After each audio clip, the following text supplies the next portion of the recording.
हर एक अपडेट आप तक दी जाएगी। तो हरियाणा न्यूज हर एक अपडेट आपको देता रहेगा और आदमपुर बाई इलेक्शन से जुड़ी, परिणाम से जुड़ी कोई भी खबर आपको जाननी है तो दिन भर आप बने रहिए आपके अपने चैनल हरियाणा न्यूज के साथ। हमारे संवाददाता रवि कालीरमन और अमित तिवारी भी लगातार ग्राउंड जीरो से, यानी जहां वोट काउंटिंग हो रही है, जहां परिणाम आना है, वहां से पल पल की जानकारी आपको देते रहेंगे, हर एक तस्वीर आपको दिखाते रहेंगे। तो ये बड़ी खबर आपको बता रहे हैं कि आज चुनाव परिणाम आना है, मुख्य मुकाबला, इसमें कोई दो राय नहीं है कि मुख्य मुकाबला गठबंधन के उम्मीदवार भव्य और कांग्रेस के बीच में है। लेकिन कितना मार्जिन रहता है, कौन जीत हासिल करता है, कौन विधानसभा पहुंचता है, ये देखना बेहद दिलचस्प तो रहने वाला है ही, और साथ ही आज इस बात से पर्दा भी उठने वाला है। तो आदमपुर का महासंग्राम कौन जीतेगा, आज स्थिति साफ हो जाएगी। इससे पहले क्या क्या हुआ, इससे पहले जमकर कैंपेनिंग की गई, जीत के दावे किए गए, जनता के बीच नेता गए।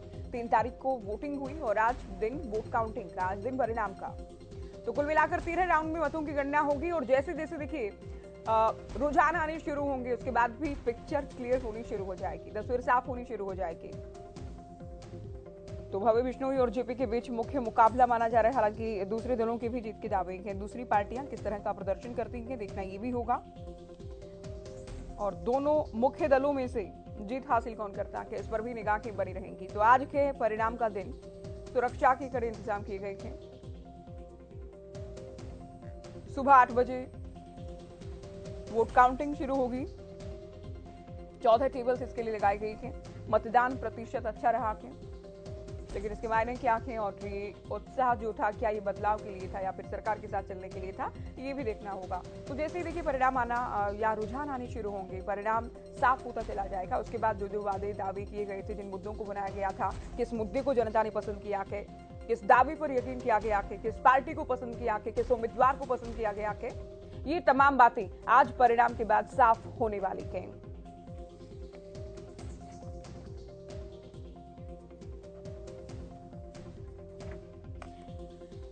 चलिए, हम चर्चा भी करने वाले हैं। कुछ खास मेहमान देखिए अब से हमारे साथ जुड़ने शुरू होंगे और दिन भर हम चर्चा भी करते रहेंगे, ग्राउंड जीरो से जानकारी देंगे, साथ ही स्टूडियो में हम लगातार चर्चा करते रहेंगे। डॉक्टर पंकज बेनीवाल हमारे साथ हैं, आम आदमी पार्टी प्रवक्ता, स्वागत है आपका हरियाणा न्यूज पर। साथ ही कांग्रेस प्रवक्ता बजरंग दास गर्ग जी भी हमारे साथ जुड़ गए हैं, आपका भी बहुत स्वागत है गर्ग साहब जी, आपका भी बहुत शुक्रिया। कल रात में हमने प्राइम टाइम में चर्चा की गर्ग साहब, तब भी दावे तो आपने तब भी किए थे। अब जबकि कुछ ही मिनट्स बाकी हैं, तो जाहिर है आपकी पार्टी की, आपके जो उम्मीदवार हैं उनकी धड़कनें तो तेज होंगी कि आखिर आज क्या होने वाला है, जनता ने क्या डिसाइड किया था जिससे आज पर्दा उठना है। ज्योति जी, इंतजार की घड़ियां कुछ क्षण के अंदर खत्म होने वाली है, जबकि आपने खुद ने भी बताया महावर स्टेडियम के अंदर ये गिनती शुरू हो चुकी है और 14 राउंड की गिनती की टेबल लगी है।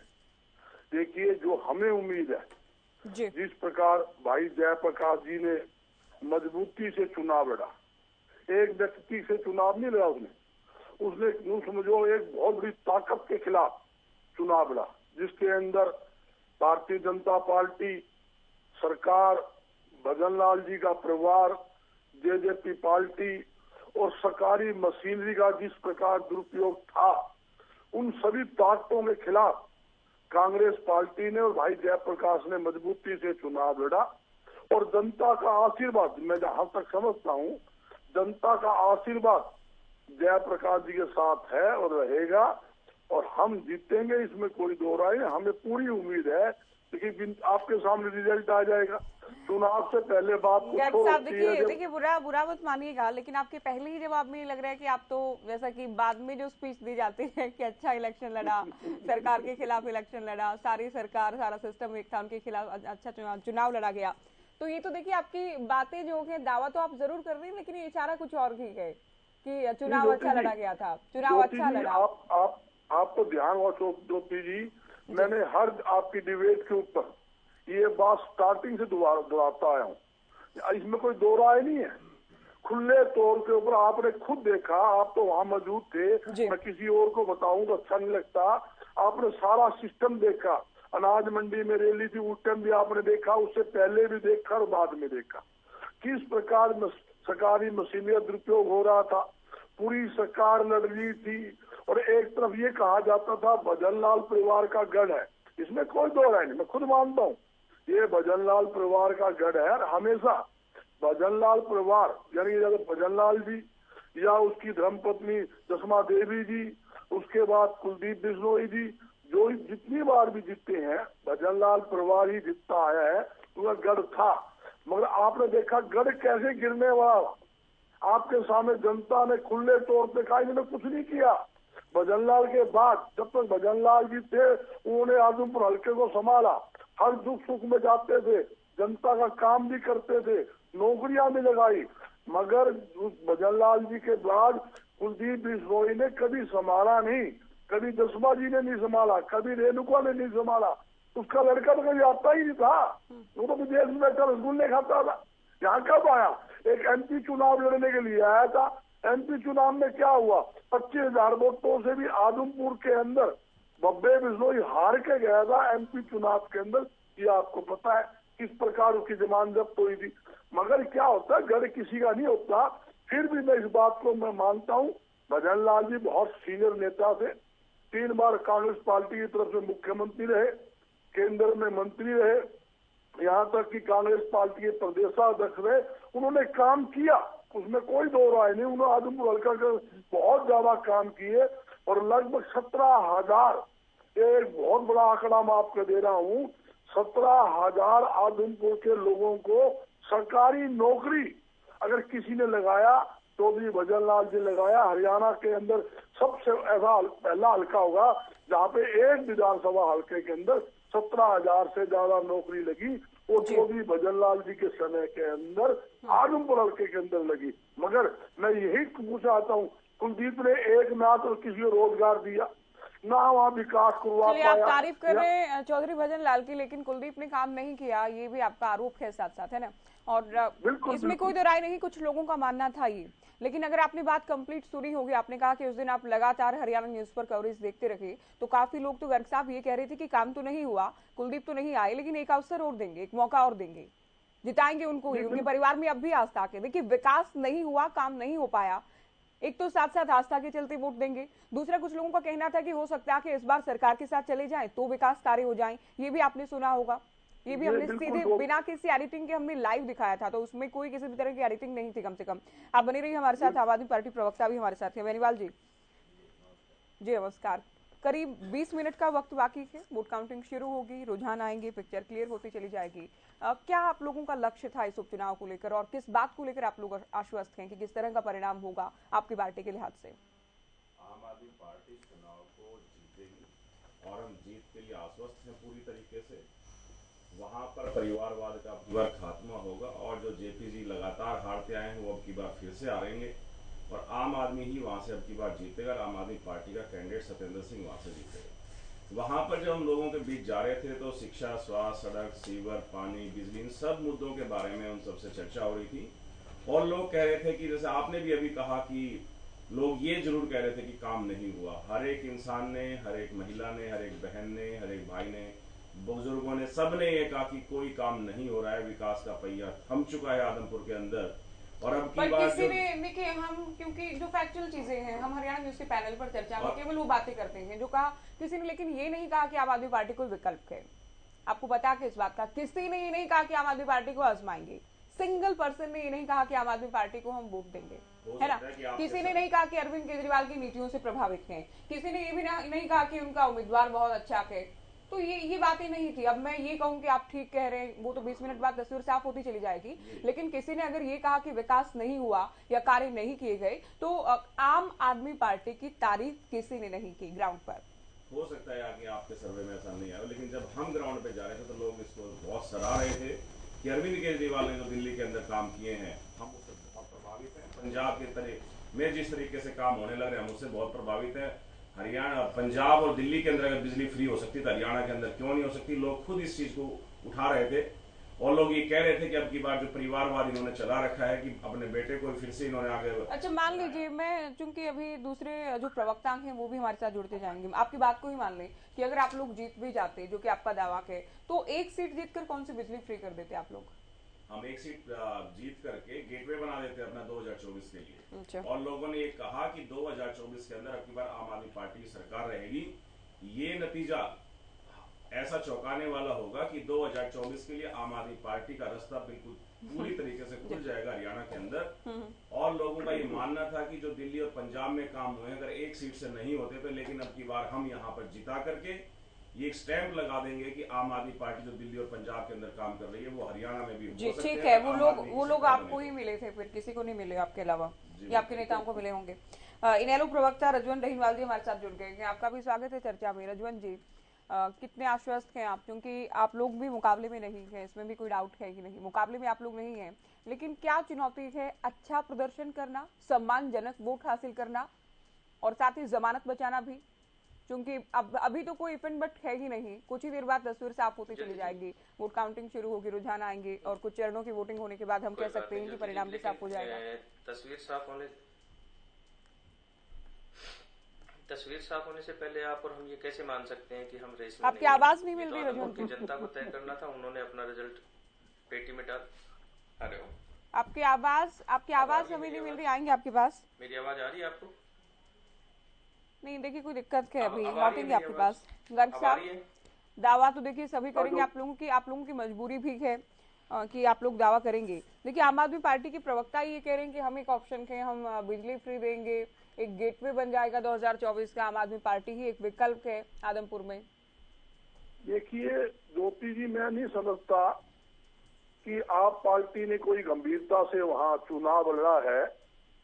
जिस प्रकार आपने भी देखा, उनका जो कैंडिडेट सिंदर जी थे, अच्छा लड़का है, इसमें कोई दो राय नहीं, तो मैदान छोड़ के पहले घर बैठ गया। उसने ये कह दिया फाइट कांग्रेस और उसके अंदर बब्बे के अंदर बीजेपी के अंदर। चुनाव से पहले चुनाव कंपेलिंग के अंदर जो व्यक्ति ये बयान दे तो आप समझते हो आप चुनाव कहाँ लड़ रहे हो। उसने एक बयान और बड़ा गलत दिया कि इकली बार एक इतिहास रचा जाएगा, एक व्यक्ति 3 बार चुनाव हारेगा, पहले दादे से, फिर बेटे से, फिर पोते से। इससे स्पष्ट क्लियर हो गया कि ये लाइन से बाहर हो चुके हैं, मैदान छोड़ चुके हैं और इनडायरेक्टली किसी और को मदद कर रहे हैं। ये तो उनका खूब बयान चला है, सोशल मीडिया में भी, अखबार में भी आया है। तो मैं समझता हूँ कि गंभीरता से चुनाव नहीं लड़ा गया और आप पार्टी ने कोशिश बहुत की। इस प्रकार अरविंद केजरीवाल 2 दिन यहाँ रुके, भगत मान जी रुके, टम्पू बनाने की बड़ी कोशिश की और उसके बाद क्या हुआ, ऐसे ऐसे वो टम्पू बन नहीं पाया। क्योंकि सबसे बड़ा मुद्दा क्या था, आज हरियाणा में सबसे बड़ा मुद्दा SYL का। अच्छा। जब अरविंद केजरीवाल जी जो दिल्ली के मुख्यमंत्री जी थे, उनसे पानी के बारे में पूछा तो अरविंद केजरीवाल जी के पास जवाब नहीं था, और दूसरी बात भगवत मान जी के पास जवाब नहीं था। अरविंद केजरीवाल जी ने एक बात कहा कि मेरे पास सॉल्यूशन है, प्रधानमंत्री जी मुझे चाय पे बुलाए तो मैं इसका हल निकलवा सकता हूं। उन्होंने ये बात कही।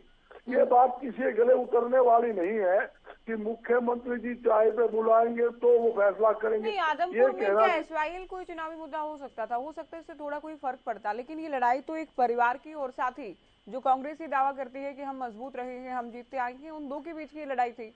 अभी SYL को लेकर अरविंद केजरीवाल अगर कुछ और भी बयान देते तो नहीं लगता कि कोई असर उस पर होता। ज्योति जी, ये बिल्कुल आपका अच्छा सवाल है। ये चुनाव आखिरी में दो गणे में तुल चुका था। 2 गणे में क्या था भी, ये स्थिति क्या थी भी, ये बब्बे बिश्नोई या कुलदीप बिश्नोई थे, उनकी नाड़ के अंदर सरिया, जनता के दिमाग में नाड़ के अंदर सरिया है और इनमें अक्कड़ बहुत है, किसी से बात नहीं करते, किसी का मोबाइल नहीं चाहते, किसी दुख सुख में नहीं जाते, तो इनको हराना जरूरी है। आई बार भजन लाल जी के नाम के वोट मांगते थे कि भजन लाल जी का घर है, भजन लाल जी घर है, भजन लाल जी ने रोजगार दिए, भजन लाल जी ने काम दिए। जनता ने आई बार भजन लाल जी के नाम को वोट दिया, इसमें कोई दौर नहीं। ये जनता उग चुकी थी, एक तो सरकार की गलत नीतियों से, ना तो लोगों को रोजगार मिला, ना वहाँ विकास हुए। 2 फैक्टर ऐसे इनके खिलाफ डाले थे, एक तो कुलदीप बिश्नोई, बब्बे बिश्नोई, दूसरा वो फैक्टर था सरकार के खिलाफ जनता थी, क्योंकि सरकार से आम जनता, प्रदेश का किसान देखिए कितना दुखी है, ना फसल के उचित दाम मिल रहे हैं, और यहाँ तक कि किसान जो थे मुआवजा लेने के लिए आज भी आदमपुर और बालसमंद धरने पे बैठे हैं, जहाँ धरने बैठे हैं। आंगनबाड़ी की चर्चा को आगे ले जाते हुए, चूंकि नेहरू प्रवक्ता रजवंत जी हमारे साथ हैं, रजवंत जी अगर आप बता पाएं कोरडाराम को लेकर क्या स्थिति आप लोगों को लगती है? क्योंकि कैंपेनिंग के दौरान भी आप लोगों को पता तो होता ही है कि क्या रिस्पॉन्स है लोगों का, है ना? और अब तो चूंकि वोटिंग भी हो गई है और कुछ देर बाद परिणाम के लिए काउंटिंग आनी भी शुरू हो जाएगी। रजवंत जी, कुछ ही देर में काउंटिंग शुरू होनी है और कोरडाराम के प्रदर्शन को लेकर क्या क्या आपके जहन में? देखिए ज्योति जी, ये जो आप जो अभी कह रहे थे कि हम कहीं रेस में नहीं है, ये चुनाव से पहले या रिजल्ट से पहले आदमपुर की जनता को तय करना था और उन्होंने अपना रिजल्ट एक पेटी में तय कर दिया है।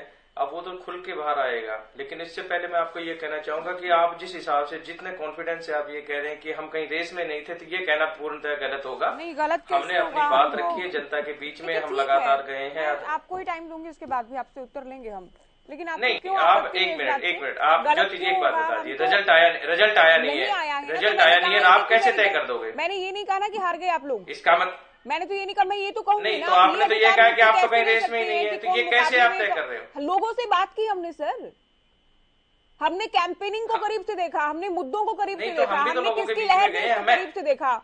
आपने सारी अब अनुमान आकलन के आधार पर भी हम चर्चा ना करें, फिर आप बताएंगे कि क्या कहना है क्या नहीं कहना। रेस में तो हम कह सकते हैं, आकलन पता है आपको भी है। नहीं, आप अधिकार नहीं दे रहा, मैं आपसे कोई अधिकार नहीं दे रहा, लेकिन मैं इतना कहना चाह रहा हूँ।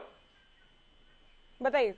नहीं, जब आपने ये कहा कि रेस में ही नहीं थे, तो इसका मतलब आपने तो सीधा सीधा ये कह दिया, एक तो सुबह सुबह आपने सीधा सीधा ये ऐसी बातें कह रहे थे, ये भी तो ठीक नहीं है सुबह में ये कैसे कहते लेकिन ये चीज मैं जरूर बताना चाहूंगा कि हमने सुबह सुबह से बातें तो ठीक है। नहीं, मैं आपको ये भी नहीं कह रहा, लेकिन नहीं, एक आप इस हिसाब से बैठ के आप ऐसे कहोगे तो ये भी तो ठीक नहीं है। आप ये कह सकते हैं कि अभी चुनाव का रिजल्ट आना है, मैं इस चीज के लिए तय कर, इस चीज के लिए तय नहीं कर सकता। दिल रखने के लिए जो चीज है कि नहीं, दिल रखने की बात नहीं है। नहीं, मैं दिल रखने के लिए मैं दिल रखने के लिए ना मैं दिल रखने की बात कर रहा हूँ, आगे बढ़ाओ और नहीं, मैं ना दिल रखने की बात कर रहा, लेकिन मैं इस चीज के लिए कंप्लीट कीजिए ना, कोई बात नहीं, लेकिन मैं आगे ये कह रहा हूँ जी, कोई बात नहीं, लेकिन अब मैं ये चीज कहना चाह रहा हूँ कि जिस हिसाब से आदमपुर की जनता को जो चीज चाहिए थी, वो हमने वहां पर उनके बाद जो उनकी समस्याएं थी, जो लगातार जिस प्रकार से कोरडाराम वहां के इलाके के बीच में रहे, वहां की जो समस्याएं थी, उन समस्याओं को लेकर वो जनता के बीच में गए थे। ये समस्याएं कोई अकेली कोरडाराम जी की तो थी नहीं, ये उस इलाके की जनता की थी। उन्होंने उन जनता के बीच में कहा था कि भाई आपकी ये समस्याएं हैं, अगर मैं विधायक बनता हूं तो मैं आपकी इन समस्याओं को समाधान करूंगा। अब हम अपने यही बात है कि हम अपनी बातें वहां की जनता को कितना समझा पाए, या ये कह सकते हैं कि वहां की जनता हमारी बातें जो वो मुद्दे थे, क्या वो मुद्दे गौण हो गए या नहीं हुए। लेकिन मैं आपको इस चीज के लिए बिल्कुल निश्चित होकर दावा कर रहा हूं कि वहां पर एक बेहतर रिजल्ट मिलेगा आपको। अभी चुनाव का रिजल्ट आने में कोई दूरी नहीं है, लेकिन फिर भी हमने अपनी पूर्णतः कोशिश की है। जो भारतीय जनता पार्टी और जो बिश्नोई परिवार है उसकी जो कारगुजारियां है उनको जनता के सामने लाने का काम किया है। जनता ने भी इस चीज को खुद स्वीकार किया है कि जो यहाँ पर जो बिश्नोई परिवार है वो आम जन से कटा हुआ है और चुनाव के जो समय होता है तभी वो बीच में आता है, इससे पहले वो कभी भी जनता के बीच में नहीं आता। तो वही मुद्दे थे और उन्हीं मुद्दों को लेकर हम जनता के बीच में गए थे। अब तो ये तय करना है कि ये रिजल्ट की जनता ने हमारी बात को कितना समझा, कितना सुना और कितना उस पर अमल किया, ये चीजें आएंगी। अभी मैं इस चीज के आपने ये नहीं कह रहा कि हम एक तरफा जीत रहे हैं, ऐसा कुछ नहीं है। सिर्फ और सिर्फ लॉजिकल बात तो है ये कि जनता तक हम अपना मैसेज कितना दे पाए। जी, ये देखिए अच्छी बात है ना कि आप स्वीकार कर रहे हैं कि आप एक तरफा नहीं जीत रहे हैं, बहुत अच्छी स्थिति में तो है नहीं, है ना। चलिए दूसरे प्रवक्ता भी हमारे साथ लगातार जुड़ते जाएंगे। आम आदमी पार्टी से ही सवाल रहेगा मेरा, बेनीवाल जी। एसवाइएल को लेकर तो देखिए समाधान तो किसी पार्टी ने ना तो निकाला और ना ही ये बिल थी कि कोई समाधान निकले, बातें कितनी ही हुई हो, लेकिन आप लोग घिरते जरूर नजर आए। क्योंकि जिस वक्त मेक इंडिया नंबर 1 की शुरुआत हिसार से की गई, तब भी अरविंद केजरीवाल से पूछा गया कि एसवाइएल को लेकर क्या क्या आपके पास कहने को, तब वो कहते हैं कि पीएम से बात करूंगा, पीएम अगर टाइम देते हैं, चाय मेरे साथ पियेंगे तो मैं सुझाव दूंगा। तो आप लोगों का इलेक्शन इतना अच्छा चला नहीं, अगर चल भी जाता तो ये बड़ा मुद्दा जरूर रहता कि एसवाइएल को लेकर आप लोगों का क्या स्टैंड है।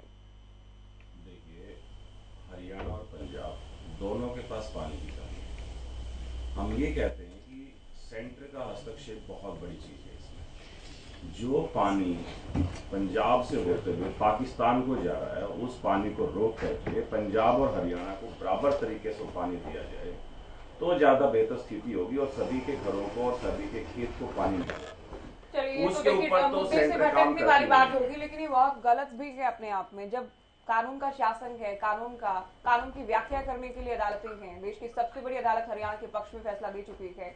आम आदमी पार्टी के प्रवक्ता ये कहते हैं कि दोनों राज्यों को पानी मिल जाए और जैसे भी करके केंद्र समाधान निकाले। तो क्या अदालतों के फैसले अब मान्य नहीं होंगे केवल राजनीति के लिए? अदालत ने भी यही कहा है कि सेंटर होगी, बीच में दोनों सरकारें होंगी, हरियाणा और पंजाब की, और जब जाके इसका फैसला निकलेगा। नहीं, फैसला तो निकल चुका है सर, फैसला तो निकल चुका है, हरियाणा को पानी दिया जाएगा। चलिए आप कंप्लीट कीजिए अपनी बात को। इससे पहले भी बीजेपी की सरकार हरियाणा में पिछले 8 साल से है, सेंटर के अंदर 8 साल से है, वो अभी तक कोई निर्णय लेकर के एक गिलास पानी तक नहीं लेके आए। उससे पहले हुड्डा साहब की सरकार यहाँ रही, कैप्टन अमरिंदर की सरकार पंजाब के अंदर 10 साल रही, और सेंटर के अंदर 10 साल सरकार मनमोहन जी की रही। एक गिलास पानी तब नहीं लेकर के आए। आम आदमी पार्टी आती, इन्होंने एसवाईएल का मुद्दा इतना बड़ा उछाल दिया जैसे कि इनकी सरकारों में पिछले 55 साल से तो एसवाईएल का मुद्दा था ही नहीं। मैंने शुरू में ही कहा कि पॉलिटिकल विल नहीं रही, पॉलिटिकल विल इनके लोगों की नहीं रही। आम आदमी पार्टी चाहती है कि हर एक इंसान को पानी मिले, पानी पे सबका अधिकार है, वो सबको मिलना चाहिए। सिर्फ बीजेपी और कांग्रेस नहीं चाहती थी, अकाली दल नहीं चाहता था, इसलिए आज तक वो मुद्दा बना रहा। आम आदमी पार्टी की सरकार अब बन चुकी है और सबको पानी मिलेगा। जब हरियाणा में 2024 के अंदर सरकार होगी आम आदमी पार्टी की सब जगह, तो जो सुप्रीम कोर्ट का फैसला उसको एक मत के साथ उसको ले लिया जाएगा और सबको पानी मिल जाएगा। ये बीजेपी और कांग्रेस वाले बीच में आकर के रोड अटकाते हैं, मीटिंगें होने नहीं देते हैं और तरीके से काम नहीं होने देते। इस वजह से आज तक पानी का मुद्दा, जो एसवाईएल का मुद्दा है, ना बीजेपी ने निकालने की कोशिश की, ना कांग्रेस ने निकालने की कोशिश की, ना वहां पर अकाली दल ने इस काम को होने दिया, ना यहां पर इनेलो ने इस काम को होने दिया। तो ये जो सरकारें रही, बीती जो सरकारें थी 55 साल से, जो हरियाणा को लूटती रही और एक ही मुद्दे को लगातार बनाती रही, सिर्फ और सिर्फ अरविंद केजरीवाल से ये लोग डर रहे हैं कि क्योंकि वो जनता के मुद्दों पर काम कर रहे हैं, वो शिक्षा पे काम कर रहे हैं, वो स्वास्थ्य पे काम कर रहे हैं, वो बिजली पे काम कर रहे हैं, वो पानी पे काम कर रहे हैं, वो सड़कों पे, सीवर पे, फ्लाईओवर पे, सब पे काम कर रहे हैं, महिलाओं पे काम कर रहे हैं, महिलाओं की सुरक्षा पे काम कर रहे हैं, बुजुर्गों पे काम कर रहे हैं। उन सब चीजों से डरते हुए ये लोग अब एक ऐसा मुद्दा लेकर के आए जिसका हल इन लोगों से पिछले 55 साल में नहीं निकला। आज वो इस मुद्दे को लेकर के अरविंद केजरीवाल को घेरने की कोशिश कर रहे हैं। मैं पूछता हूं कि पिछले 55 सालों से ये सारी सरकारें आज तक करती क्या रही? इन लोगों ने क्यों नहीं सुप्रीम कोर्ट के फैसले माने? सुप्रीम कोर्ट का फैसला से 10 साल पहले भी आ चुका था। मनोहर लाल खट्टर साहब की सरकार ने, मनोहर लाल खट्टर जी ने क्यों नहीं सेंटर से वहां पर पीएम मोदी जी से टाइम लेकर के उसी टाइम पर उस चीज को अनुमानित किया, जबकि अकाली दल की सरकार वहां थी। बीजेपी का और कांग्रेस का एक दूसरे के साथ गठबंधन है, साठगांठ है कि हम ऐसा करेंगे, आप ऐसा करेंगे। बीजेपी और कांग्रेस के प्रवक्ता बता दे कि पंजाब में इनका क्या स्टैंड है एसवाईएल को लेकर के, और यहां पर हरियाणा के अंदर क्या स्टैंड है। ये बात करते हैं अरविंद केजरीवाल से पूछने की। आज हम पूछते हैं कि कम से कम हरियाणा में तो इनका स्टैंड है कि हरियाणा को पानी मिलना चाहिए। पंजाब में क्या स्टैंड है? पंजाब में क्या स्टैंड रहा? पंजाब की इकाई है ना, पंजाब की इनकी पार्टी की इकाई है। पिछले 55 सालों से इनका क्या स्टैंड रहा? यहाँ पर सिर्फ चिल्लाते हैं, चीखने और चिल्लाने से कोई फर्क नहीं पड़ता। अभी आदमपुर पर आते हुए, एक बार फिर से आदमपुर पर आते हुए, बजरंग दास गर्ग जी, आपके चुनाव प्रचार को जिसने देखा होगा उसे ये तो समझ आया होगा कि सारा प्रचार एक शब्द के इर्द गिर्द घूमता रहा, गद्दार। आप लोग लगातार कुलदीप बिश्नोई को गद्दार कहते रहे। क्या आपको लगता है कि जनता ने इसे समझा होगा? क्योंकि कुलदीप बिश्नोई तो बहुत साफ शब्दों में कह चुके हैं कि मैं तो आदमपुर के विकास के लिए सरकार के साथ गया हूँ, पीएम की नीतियों से प्रभावित होकर, सीएम की नीतियों से प्रभावित होकर गया हूँ। साथ ही देखिए, आएंगे आपके पास, आप उत्तर दीजिएगा इस बात का। डीपी कौशिक जी हमारे साथ जुड़ गए हैं, बीजेपी प्रवक्ता के साथ ही एक और गेस्ट हमारे साथ के रणवीर शर्मा जी जुड़ गए हैं। आपका भी बहुत स्वागत है चर्चा में। ज्योति जी, जो आपने सवाल किया कि माफी के साथ कृष्ण जाखड़ जी हमारे साथ जुड़े हैं, बीजेपी प्रवक्ता। चलिए बजरंग दास जी बोलिए। ज्योति जी, जो आपने सवाल किया कि मैं तो विकास करवाने के लिए जुड़ा हूँ और मुख्यमंत्री जी की जो नीतियां हैं, जो विकास करवाए हैं, उनसे प्रभावित होकर जुड़ा हूँ। यही कुलदीप बिश्नोई 8 महीने पहले, 7 महीने पहले कहता था, हरियाणा का विनाश अगर किसी ने किया है वो हरियाणा का मुख्यमंत्री मनोहर लाल खट्टर है। और ये भी कहा था, और पूरे देश के अंदर सबसे बोधा और कमजोर मुख्यमंत्री हरियाणा का मनोहर लाल खट्टर है। और ये भी कहा था कि किसी पे विश्वास कर लेना, ये भारतीय जनता पार्टी पर विश्वास मत करना, ये सबसे बड़ी धोखेबाज पार्टी है, इसे मेरे पीठ में छुरा गोपा। मैं वो बात सही मानूं या लड्डू खाने के लिए, मलाई खाने के लिए, अपने स्वार्थ के लिए जो वहां गया भारतीय जनता पार्टी में, वो बात सच मानूं। सबको पता, पूरे देश को पता है कि इनके ऊपर इनकम टैक्स का और आपके सामने ईडी की कार्रवाई चली हुई है। और उससे भय के बात पूरी कारण कीजिएगा। एक बड़ी खबर दर्शकों को हम बता दें, चूंकि हर एक देखिए अपडेट दर्शकों तक पहुंचानी है। मतगणना से जुड़ी ब्रेकिंग आपकी टीवी स्क्रीन पर। आदमपुर उपचुनाव की मतगणना को लेकर भव्य बिश्नोई का बयान सामने आया है। क्या बोले हैं भव्य, ये हम आपको बताने वाले हैं। तो देखिए 2 से 3 मिनट का वक्त अभी बाकी है काउंटिंग शुरू होने में। उससे पहले भव्य की ओर से कहा गया कि ये चुनाव तो एक बार फिर से जीत का दावा किया गया है, ये हम आपको दिखा रहे हैं। तो बजरंग दास जी अपनी बात पूरी कर रही थी, बहुत जल्दी कंप्लीट कीजिए, उसके बाद बीजेपी प्रवक्ता से भी हम पूछेंगे। ज्योति जी, मैं ये बताना चाहता हूँ, आदमपुर की जनता बहुत सियानी जनता है। इन्होंने लगातार भजनलाल जी का साथ दिया, भजनलाल परिवार को जिताने का काम किया।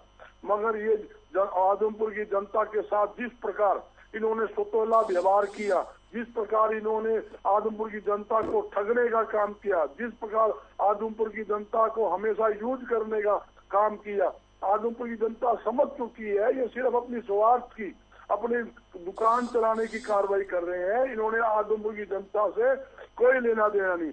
जब चुनाव के समय सिर्फ 1 महीना पहले आ जाते हैं, हमारा घर है, हमारा घर है। कभी आदमपुर में सोए हैं? आदमपुर में कभी रहे हैं? ये रहते बाहर है, दिल्ली रहते हैं या विदेश रहते हैं। ये तो चुनाव के समय आते हैं, और सिर्फ इसलिए कि आदमपुर में के अंदर हमारा भजनलाल जी का घर था, हमें वोट दो। अब भजनलाल जी का नाम का रट लिए जाकर वो वोट लेते हैं। इतनी बार जनता ने इनका मन बना चुका था, इनको घर बिठाने का, हराने का। चर्चा को आगे ले जाते हुए एक तो अपडेट में ये दे दूं कि अभी केवल 2 मिनट बाकी है, केवल 2 मिनट बाकी है। सभी उम्मीदवारों की धड़कनें बढ़ गई होंगी। बयानबाजी भी देखिए अभी से शुरू हो गई। भव्य बिश्नोई की ओर से जीत का दावा एक बार फिर से कर दिया गया है। साथ ही दर्शक लगातार हमें टीवी पर भी देख रहे हैं, इसके अलावा जो सोशल मीडिया प्लेटफॉर्म है हरियाणा न्यूज के, वहां भी लगातार कवरेज के लिए हमारे साथ जुड़े हैं। डीपी जी, आपसे सवाल रहेगा, दावे तो बहुत किए आप लोगों ने जीत के, लेकिन अब जबकि आज परिणाम आना है, तो क्या आप मानते हैं अगर आज एक बार फिर से जीत का दावा करते हैं, तो साथ ही आप ये भी बताएं कि कितना मार्जिन आप लोग मानकर चल रहे हैं, क्योंकि दिन भर चर्चा रहेगी, तब भी आपसे जवाब लेंगे। देखिए, जीत तो निश्चित है भाजपा की और हमने पहले भी कहा, मार्जिन भी वहाँ का जो हमारा होगा, मैं तो पहले से 30 से 40 के बीच में कह रहा हूँ, पर जीत निश्चित हमारी, अच्छी वोटों से जीत निश्चित है, इसमें कोई दो राय नहीं है। भाजपा की कार्यशैली के हिसाब से वहाँ की जनता, आदमपुर की जनता ने भव्य बिश्नोई को बड़े अच्छे वोटों से जीतने का दावा किया है और जीतेंगे अच्छी वोटों से, इसमें कोई दो राय नहीं। अच्छी कितने? मैंने कहा कम से कम अबोव 30,000। अच्छा मार्जिन रहेगा, वो आपके सामने। अभी तो नाई वाले बाल कहते हैं ना, जैसे सामने आ ही जाएंगे, कोई दिक्कत नहीं है, पर जीत हमारी निश्चित है, अच्छी वोटों से जीत निश्चित है। चलिए, अमित तिवारी हमारे वरिष्ठ संवाददाता हमारे साथ इस वक्त लाइव जुड़ गए हैं। अमित, जिस पल का इंतजार था वो आ चुका है, 8 बज चुके हैं और इसी के साथ वोट काउंटिंग की शुरुआत।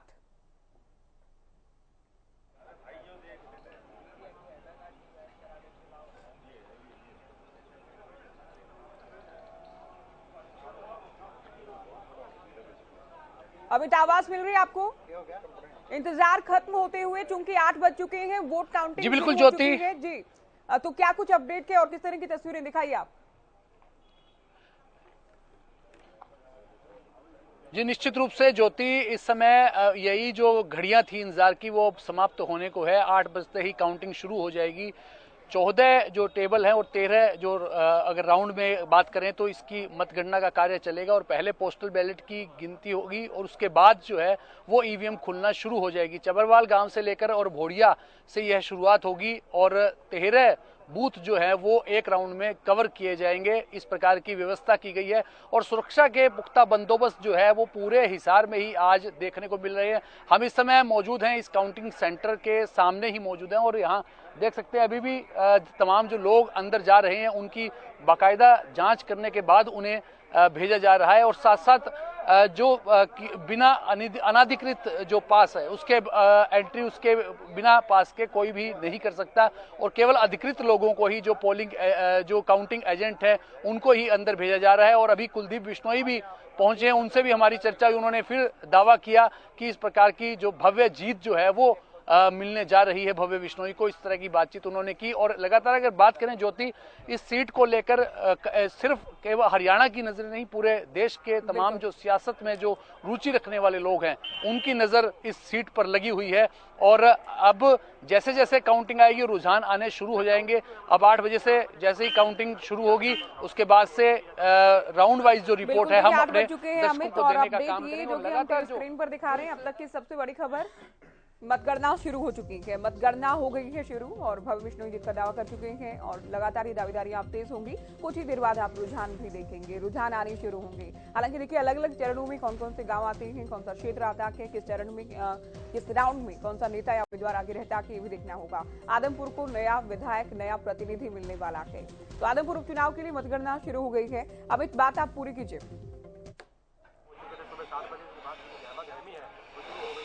जी बिल्कुल ज्योति, अगर बात करें तो पहले राउंड में जो 13 गांव आएंगे उनमें अगर प्रभाव की बात करें तो वहां भी जो इलाका है वो भव्य बिश्नोई के प्रभाव वाला इलाका है। उसमें से आधे गांव ऐसे हैं जहां पर हो सकता है भव्य बिश्नोई की अगर जो कुछ वहां कमजोरी हो, जैसे फ्रांसी गांव भी पहले बूथ में ही आएगा। तो इस तरह से तमाम गांव जो चबरवाल से शुरू होगा, भोड़िया गांव है, इस तरह के जो गांवों से यह काउंटिंग स्टार्ट होगी। और इसमें कैसे कैसे जो गांव जो बीच में ऐसे ज्यादातर गांव आएंगे जिनमें लगेगा कि काफी दबदबा रहने वाला है और जो तमाम गुणा भाग जो लगाए जा रहे थे उनका परिणाम जो है वो पहले राउंड में ही दिखने लग जाएगा कि किस प्रकार से क्या किसका जो प्रभाव ज्यादा रहने वाला है। अब 8 बज चुके हैं और काउंटिंग जो है स्टार्ट हो चुकी है और जिस हिसाब से आगे राउंड चलेंगे राउंड वाइज, और पहले राउंड में भी जैसे मैं आपको बता रहा था कि चबरवाल से शुरू होगी, फिर उसके बाद भोड़िया आएगा, फ्रांसी गांव है, वो तमाम गांव जो है वो 13 गांव इस के बूथ जो हैं वो इसमें शामिल रहने वाले हैं। जी ज्योति।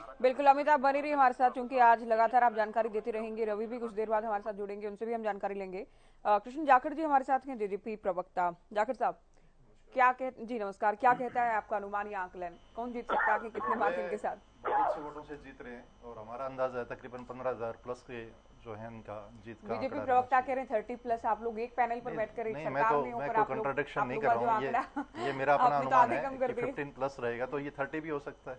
अच्छा, 15 प्लस और 30 में तो बहुत बड़ा डिफरेंस है। 15 से ये 30 की तरफ जा सकता है, मतलब ये इनका अपना आकलन है, लेकिन मैं बड़े स्पष्ट शब्दों में कह रहा हूँ कि भव्य जीत होगी और 15,000 प्लस की जीत होगी, इसमें कतई कोई दो राय नहीं है। चलिए ठीक है, 15 प्लस कह रहे हैं जेजेपी प्रवक्ता। बीजेपी प्रवक्ता की ओर से कहा गया कि 30 प्लस से हम जीत हासिल करने वाले हैं। एक बड़ी खबर भी दिखा देते हैं, क्योंकि देखिए इससे पहले भी मैंने कहा कि अब चूंकि वोट काउंटिंग शुरू हो गई है, अब रिएक्शंस का दौर भी शुरू होगा। भव्य बिश्नोई का बयान एक बार फिर से आपको बता रहे हैं कि ये जो चुनाव था, ये जो पोलिंग हुई, ये केवल जीत या हार के लिए नहीं था। ये चुनाव जीतने या हारने को लेकर था ही नहीं। ये कहना है कि भव्य बिश्नोई का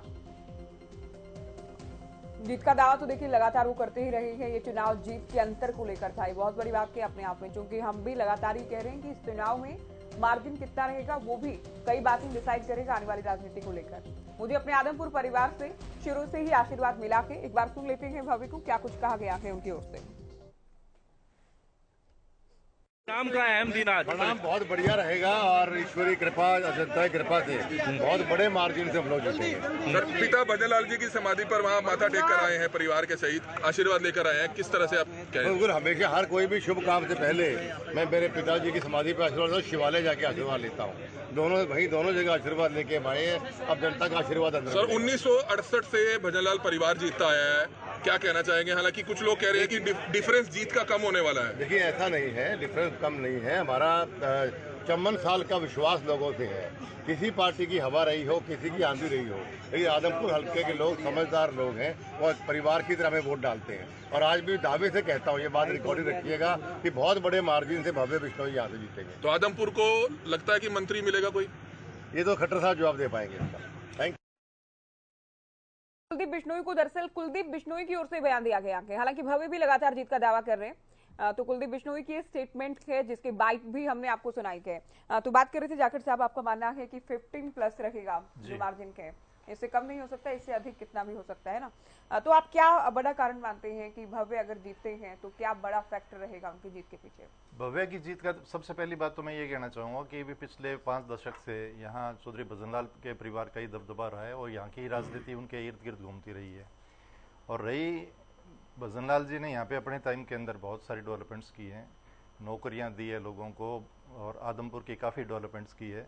दूसरा, यहाँ जननायक जनता पार्टी का उनका पूरा सपोर्ट है और जननायक जनता पार्टी की वजह से भी इनको काफ़ी मजबूती मिली है। और बीजेपी की अपनी बहुत अच्छी नीतियाँ हैं। अभी वहाँ पे अगर आप, ये पूरा ग्रामीण अंचल है, यहाँ पे सारा ग्रामीण क्षेत्र है, अगर इसको देखो तो पहले यहाँ पे काफ़ी एक्सप्लॉयटेशन होती थी। एक्सप्लॉयटेशन इन रोड सेंस की भी यहाँ पे पहले जैसे जमींदार अपनी फसल को बेचता था तो इसके आड़तियों के माध्यम से लोगों की पेमेंटें हुआ करती थी। पहले कब, कितना पहले? बीजेपी की सरकार से पहले। तो अभी तो आपने कहा कि भजनलाल परिवार बहुत अच्छा करता रहा, तो क्या भजनलाल परिवार ने रोका नहीं है सब? नहीं, भजनलाल परिवार के टाइम, उस टाइम में ये दौर नहीं था। धीरे धीरे ये अवेकनिंग आई लोगों के अंदर। अच्छा। सरकारों में भी आई, सरकारों ने अपनी नीतियां बदली, सिस्टम बदला।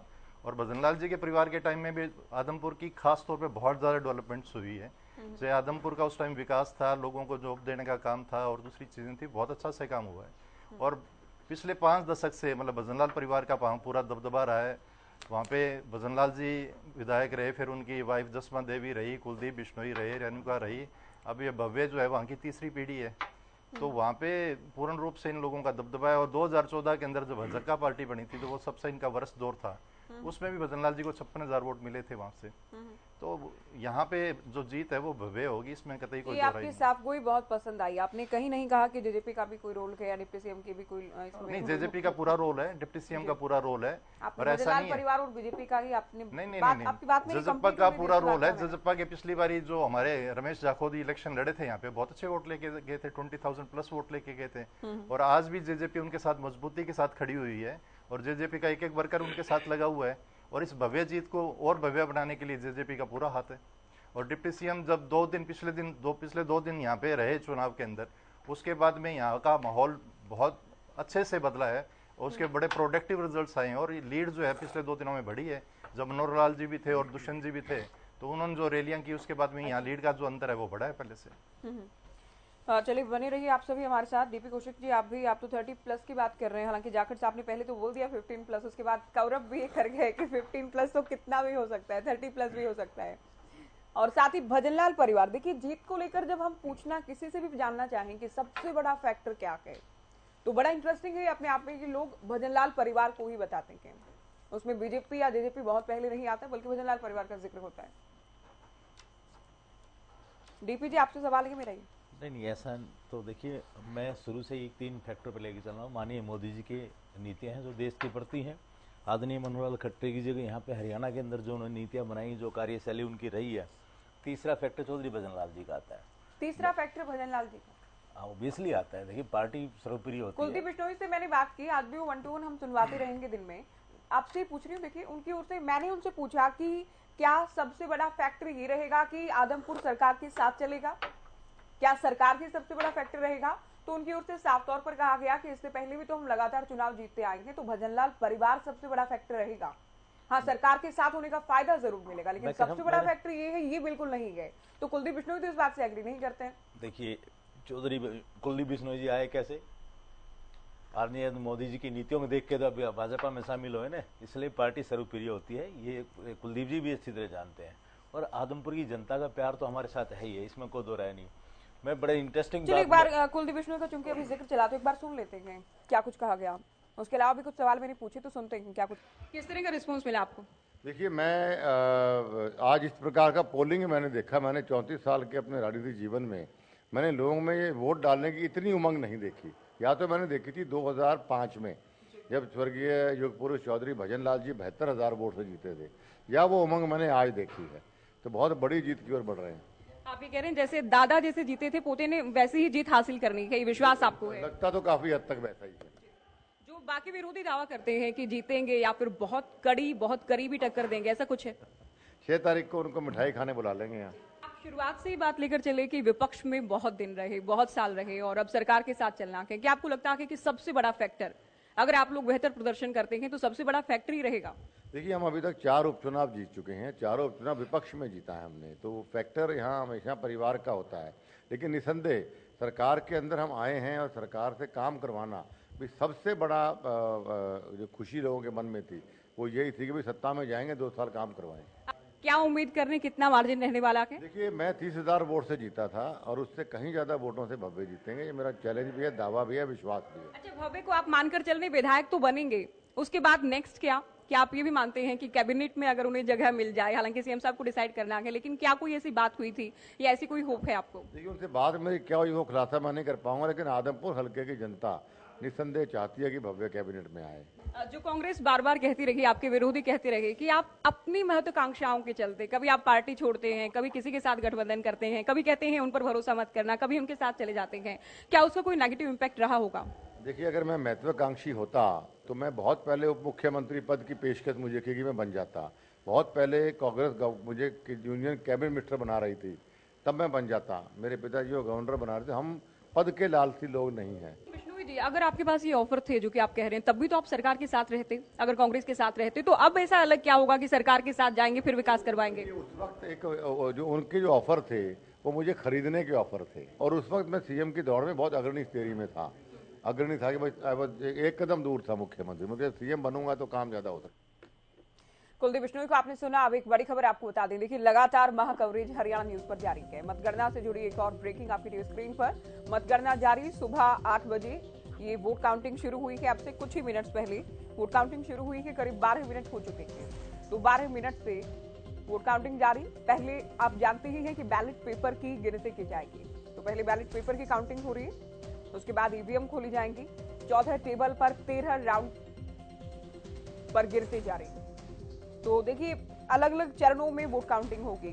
कौन से गांव में, किस चरण में कौन मजबूत है, उसके हिसाब से रुझान आने भी शुरू होंगे। अब से 12 से 13 मिनट पहले ही वोट काउंटिंग शुरू हुई है। पहले बैलेट पेपर को काउंट किया जा रहा है। तो ये बड़ी खबर हमने आपको बताई। गर्ग साहब, आप कुलदीप बिश्नोई को सुन रहे थे और कुलदीप से पहले आपने बीजेपी और जेजेपी प्रवक्ता को भी सुना। भजनलाल परिवार एक बहुत बहुत बड़ा फैक्टर रहेगा। और आज की जो बाइट के, आज का जो रिएक्शन है, पहली प्रतिक्रिया है, ये कहा गया कि अब भगवान से आशीर्वाद लेकर आए हैं और दशकों से जो आदमपुर आशीर्वाद देता रहा है, एक बार फिर से देने जा रहा है इस जीत के जरिए। ज्योति जी, कौशिक जी ने एक बात कही कि कुलदीप बिश्नोई मोदी जी और मनोहर लाल के खट्टर जी के काम से प्रभावित होकर पार्टी ज्वाइन की है। सारी दुनिया को पता है मेरे साथी, वो किस दबाव के अंदर कांग्रेस पार्टी छोड़कर भारतीय जनता पार्टी ज्वाइन की। सबको पता है इस दबाव के अंदर आपने कौन सा शिकंजा कसा, कौन सा नट बोल्ट कसा, और भय के कारण अपना पेंडा छुड़ाने के लिए आपकी पार्टी ज्वाइन की। दूसरी बात, ये बात देखिए, चुनाव से पहले कुलदीप बिश्नोई की भाषा देख लीजिए और चुनाव होने के बाद उसकी भाषा में कितना चेंज आ गया। पहले तो कहता था मैं विकास करवाने के लिए आया हूँ, 2 साल बचे हैं, मैं पहले काम नहीं करवा पाया, 26 साल तक नहीं करवा पाया, 8 साल तक नहीं करवा पाया, इन सारे काम करवाऊंगा और 2 साल के अंदर सारी पिछली रगत काट दूंगा। आज क्या कहता है, ये हमारा गढ़ है, हमारा घर है। चौधरी भजनलाल जी का सीधे संपर्क 54 सालों से, सीधे संपर्क हम जीतते आए हैं 54 सालों से, और आदमपुर की जनता ने हमेशा हमें आशीर्वाद दिया है और हमें आशीर्वाद आदमपुर की जनता देगी। कहीं भारतीय जनता पार्टी का, जेजेपी का कहीं नाम नहीं, हम अपने दम के ऊपर आए हैं। आप देखना आगे आगे क्या सीन होता है। ये आगे यही कहेंगे कि हम जो कोई बात है तो हम अपने दम पर लड़ रहे हैं। हमारे को कल ये भी कहने वाले हैं, जेजेपी पार्टी वाले ने कहा था ना दुष्यंत चौटाला ने, लोहा गर्म है, चोट मारने की जरूरत है, तो ये बात भी दोहराएंगे कि मैं अंदर खाने में ही तो गोभी खोदी गई थी, मैं तो अपने दम पर लड़ा हूँ, भजनलाल जी गढ़ था। ये सिस्टम बनेगा। ये तो देखिए, जब हमने कुछ दिन पहले की बात है, आप जानते हैं, आपने भी सुना होगा, कुलदीप बिश्नोई की नाराजगी थी कांग्रेस पार्टी से, चर्चाएं थी कि पार्टी बदलने वाले हैं, कहां जाएंगे, प्रबल चर्चाएं ये थी बीजेपी में जाएंगे। लेकिन दुष्यंत चौटाला से पत्रकार ने किसी ने सवाल पूछा कि कुलदीप बिश्नोई पार्टी बदलने वाले हैं, आप क्या कहेंगे, तो उनकी ओर से कहा गया कि जेजेपी में भी उनका स्वागत है अगर वो आना चाहें। अब इसी बात को लेकर कुलदीप बिश्नोई से जब रिएक्शन लिया गया तो कुलदीप बिश्नोई ने कहा कि ऐसी छोटी मोटी पार्टी को लेकर मैं विचार नहीं करता, जेजेपी को तो छोटी मोटी पार्टी बता दिया गया था। चलिए ठीक है, अब गठबंधन में चुनाव लड़ा, जेजेपी नेताओं को भी आना पड़ा, डिप्टी सीएम की ओर से भी प्रचार किया गया, वो अलग बातें हैं, लेकिन वो क्या मानते हैं जेजेपी को लेकर, उनकी क्या सोच है, ये तो पहले से ही साफ है। बोले। ये बिल्कुल सही बात है। इनकी सोच शुरू से क्या है, आपने हमेशा देखा, ये कुलदीप की एक विचारधारा है, ये जात पात की राजनीति करते हैं और यही जात पात की राजनीति भारतीय जनता पार्टी करते हैं। इनका कभी भी विचार ना तो मिला है ना भविष्य में मिल सकता, क्योंकि ये कुलदीप, मान लो आप, भजनलाल परिवार हमेशा जाट नॉन जाट की राजनीति करता है और भारतीय जनता पार्टी भी हरियाणा के अंदर जाट नॉन जाट की पार्टी राजनीति करती है। देश के अंदर हिंदू मुसलमान की राजनीति करती है, तो इसलिए इनका कभी विचार नहीं मिला।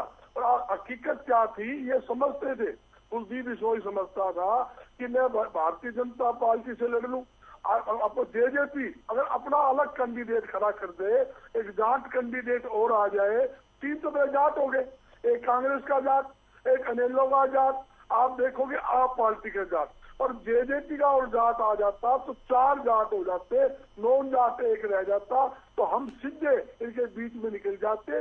इनकी कहीं न कहीं ये राजनीति थी, मगर जेजेपी इस बात को समझ गई, क्योंकि इन्होंने पता था कि ये इनकी चाल है ताकि ये भाईचारा खराब करने की कोशिश करेंगे और जाटों को लड़ाकर आप बीच में से निकल जाएंगे। आज क्या हुआ, जयप्रकाश जाट था, 2 जो आप पार्टी कैंडिडेट थे या कोडाराम जी थे, ये दोनों जाट थे, इन्होंने जो भी कोई वोट ली है वो सीधा तौर पे कांग्रेस का नुकसान हुआ। मैं स्पष्ट तौर पे कहना चाहता हूँ, क्योंकि बात वोट किसकी टूटी, अब जयप्रकाश की, कांग्रेस की वोट टूटी, जितनी वोट भी आएगी, नहीं तो ये सारी वोटें कांग्रेस को आनी थी, भाई जयप्रकाश को आनी थी, और जीत का मार्जिन और बढ़ने वाला था, मगर ऐसा आपके सामने है। और यही इनकी इस बात से इनकार नहीं कर सकते, आपने जो कहा उसी पॉइंट को आगे ले जाते हुए जाकिर जी आप एग्री करेंगे इस बात पे, क्योंकि सरकार के खिलाफ जो वोट होना था, पहली बात तो वो ही बटा के, और वो तो बटेगा जब सभी दलों के उम्मीदवार मैदान में होंगे, लेकिन एक ही जाति से जब मैदान में होंगे, कोई कितना भी कहे कि हमें इनसे ऊपर उठकर बात करनी चाहिए, सैद्धांतिक बातें हैं, लेकिन लोग जाति देखकर भी वोट करते हैं, और जो पार्टियां हैं वो भी सोशल इंजीनियरिंग करती हैं पूरी तरह से, टिकट देने को लेकर भी किया जाता है। तो आप मानते हैं कि जितना, मेरा सवाल ये है, जितना कोडाराम ज्यादा वोट लेंगे या जितना आम आदमी पार्टी के उम्मीदवार को आज वोट मिलने वाला के या फिर परिणाम सामने आना के, वो सीधा जेपी को नुकसान होगा? सबसे पहले तो मैं एक बात कहना चाहूंगा कि कांग्रेस पार्टी अपनी पार्टी को संभाल के क्यों नहीं रखती। कोडाराम आए कांग्रेस से, और कांग्रेस से आगे इन्होंने आईएनएलडी की टिकट ली। शैलजा आपके एक दिन प्रचार के लिए नहीं आई, उदयभान का वहाँ पे कोई प्रभाव नहीं है किसी भी प्रकार से। किरण चौधरी एक दिन वहाँ पर प्रचार करने के लिए नहीं आई, जबकि ये स्वर्गीय सुरेंद्र सिंह जी का जो पार्लियामेंट्री क्षेत्र था उसके अंदर ये विधानसभा भी आदमपुर आती थी, और यहाँ पे किरण चौधरी भी वोटों पे असर डाल सकती थी, शैलजा भी यहाँ वोटों पे असर डाल सकती थी, और वो जो आपके नेता है, एक नेता भी एक दिन भी आदमपुर के अंदर नहीं पहुंचा। मैं देखिए आपको रोकूंगी, क्योंकि जैसे कुलदीप बिश्नोई से हमने बात की, पोलिंग के जस्ट बाद हमने जेपी से बात की, जयप्रकाश से मैंने पूछा, बजरंग दास जी आपने सुना होगा, सवाल मैंने पूछा कि केवल बड़े हुड्डा या दीपेंद्र हुड्डा या उदयभान ही नजर आई, और तो कोई नेता ही नहीं था, सिंगल फोटो ऐसा नहीं था जब सभी नेता एक मंच पर हो, एक जनसभा में हो, एक रैली में हो। तो उनका उत्तर ये रहा कि भूपेंद्र हुड्डा ही तो कांग्रेस है, अगर हुड्डा आ गई तो समझिए पूरी कांग्रेस आ गई, किसी और की जरूरत ही नहीं है, और किसी का यहाँ पर जनाधार भी नहीं है उनके अलावा, ये भी उनकी ओर से कहा गया। सबसे बड़ी बात यह भूपेंद्र सिंह हुड्डा का यहाँ क्या जनाधार है। अगर मैं किरण चौधरी की बात करूं तो उनके तो फिर भी पार्लियामेंट्री क्षेत्र रहा है यहाँ के ऊपर। भूपेंद्र सिंह हुड्डा या उदयभान का तो यहाँ कोई भी, और शैलजा जी के पहले जो है वो फादर साहब भी सिरसा से मेंबर पार्लियामेंट रहे हैं, चौधरी दलबीर सिंह, उसके बाद में शैलजा फिर मेंबर पार्लियामेंट रही है सिरसा से, उनका तो प्रभाव हो सकता है यहाँ पर, और किरण चौधरी का भी प्रभाव हो सकता है, लेकिन यहाँ पे उदयभान या भूपेंद्र सिंह हुड्डा का तो किसी प्रकार का कोई प्रभाव नहीं। साहब 10 साल मुख्यमंत्री रहे, कोई भी मुख्यमंत्री है तो प्रभाव तो पूरे प्रदेश में होगा ना। ये तो आप 10 साल अगर हुड्डा साहब मुख्यमंत्री रहे तो हुड्डा साहब ये काम गिनवाते कि आदमपुर क्षेत्र में मैंने ये काम किए जी, एक भी काम गिनवा दें वो कि आदमपुर क्षेत्र के अंदर हुड्डा साहब के 10 साल के रिजीम में क्या क्या काम हुए बता दे वो।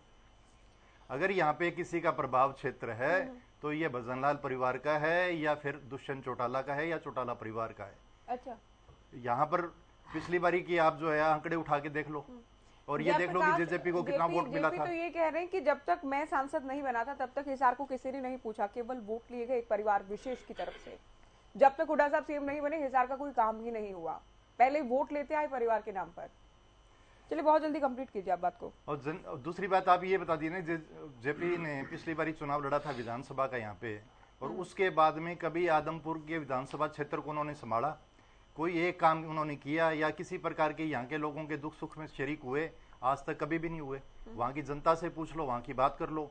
अगर वहाँ पे कोई शरीक होता रहा है वक्त बेवक्त, वो सिर्फ या डॉक्टर अजय सिंह चौटाला रहे हैं या दुष्यंत चौटाला रहे हैं या फिर कुलदीप बिश्नोई का परिवार रहे, तीसरा आदमी वहाँ पे कभी कोई नहीं गया। ये वहाँ की जमीनी हकीकत है और ये सच्चाई है वहाँ की। चलिए चर्चा को आगे ले जाते हुए मेरे सहयोगी हितेंद्र भी मेरे साथ जुड़ेंगे। उससे पहले बीजेपी से सवाल रहेगा, हालांकि आम आदमी पार्टी से भी काफी देर से सवाल नहीं पूछा। बेनीवाल जी, आप ही बताएं, ये बात कितनी ठीक है कि जितना आपका उम्मीदवार वोट लेगा वो सीधा भूपेंद्र हुड्डा या फिर जेपी को नुकसान करेगा?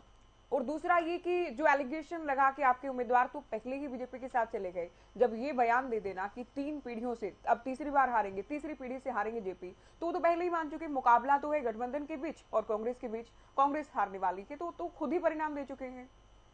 देखिए, सत्येंद्र सिंह का बयान तोड़ मरोड़ करके बीजेपी को यूज करना पड़ा। उन्होंने कहा था कि तीसरी पीढ़ी से ये हारेंगे जेपी, लेकिन जीतेगा वहां से आम आदमी पार्टी का। तो वो तीसरी पीढ़ी, वो कौन सी तीसरी पीढ़ी से आते हैं? सेकंड और वो किसकी तीसरी पीढ़ी से है? कांग्रेस। सत्येंद्र सिंह का कौन सा वहाँ पर राजनीतिक परिवार है, उनका कौन सा कुनबा है? उन्होंने कहा कि कांग्रेस और बीजेपी की जो लड़ाई है वो दूसरे और तीसरे नंबर की, वहां से जीतने वाला कैंडिडेट आम आदमी पार्टी का, आम आदमी कैंडिडेट है वहां से। सत्येंद्र सिंह खुद जीतने वाले, उनका ये बयान था, जबकि उसको एडिट करके उसको इतना बीजेपी को उसको यूज करना पड़ा, क्योंकि बीजेपी को पता था कि आम आदमी पार्टी का बहुत बड़ा कैडर यहाँ पर है, बहुत ज्यादा वोट यहाँ पर आम आदमी पार्टी को मिलने वाले हैं। तो तीसरी पीढ़ी तो भजनलाल की है ना जनाब?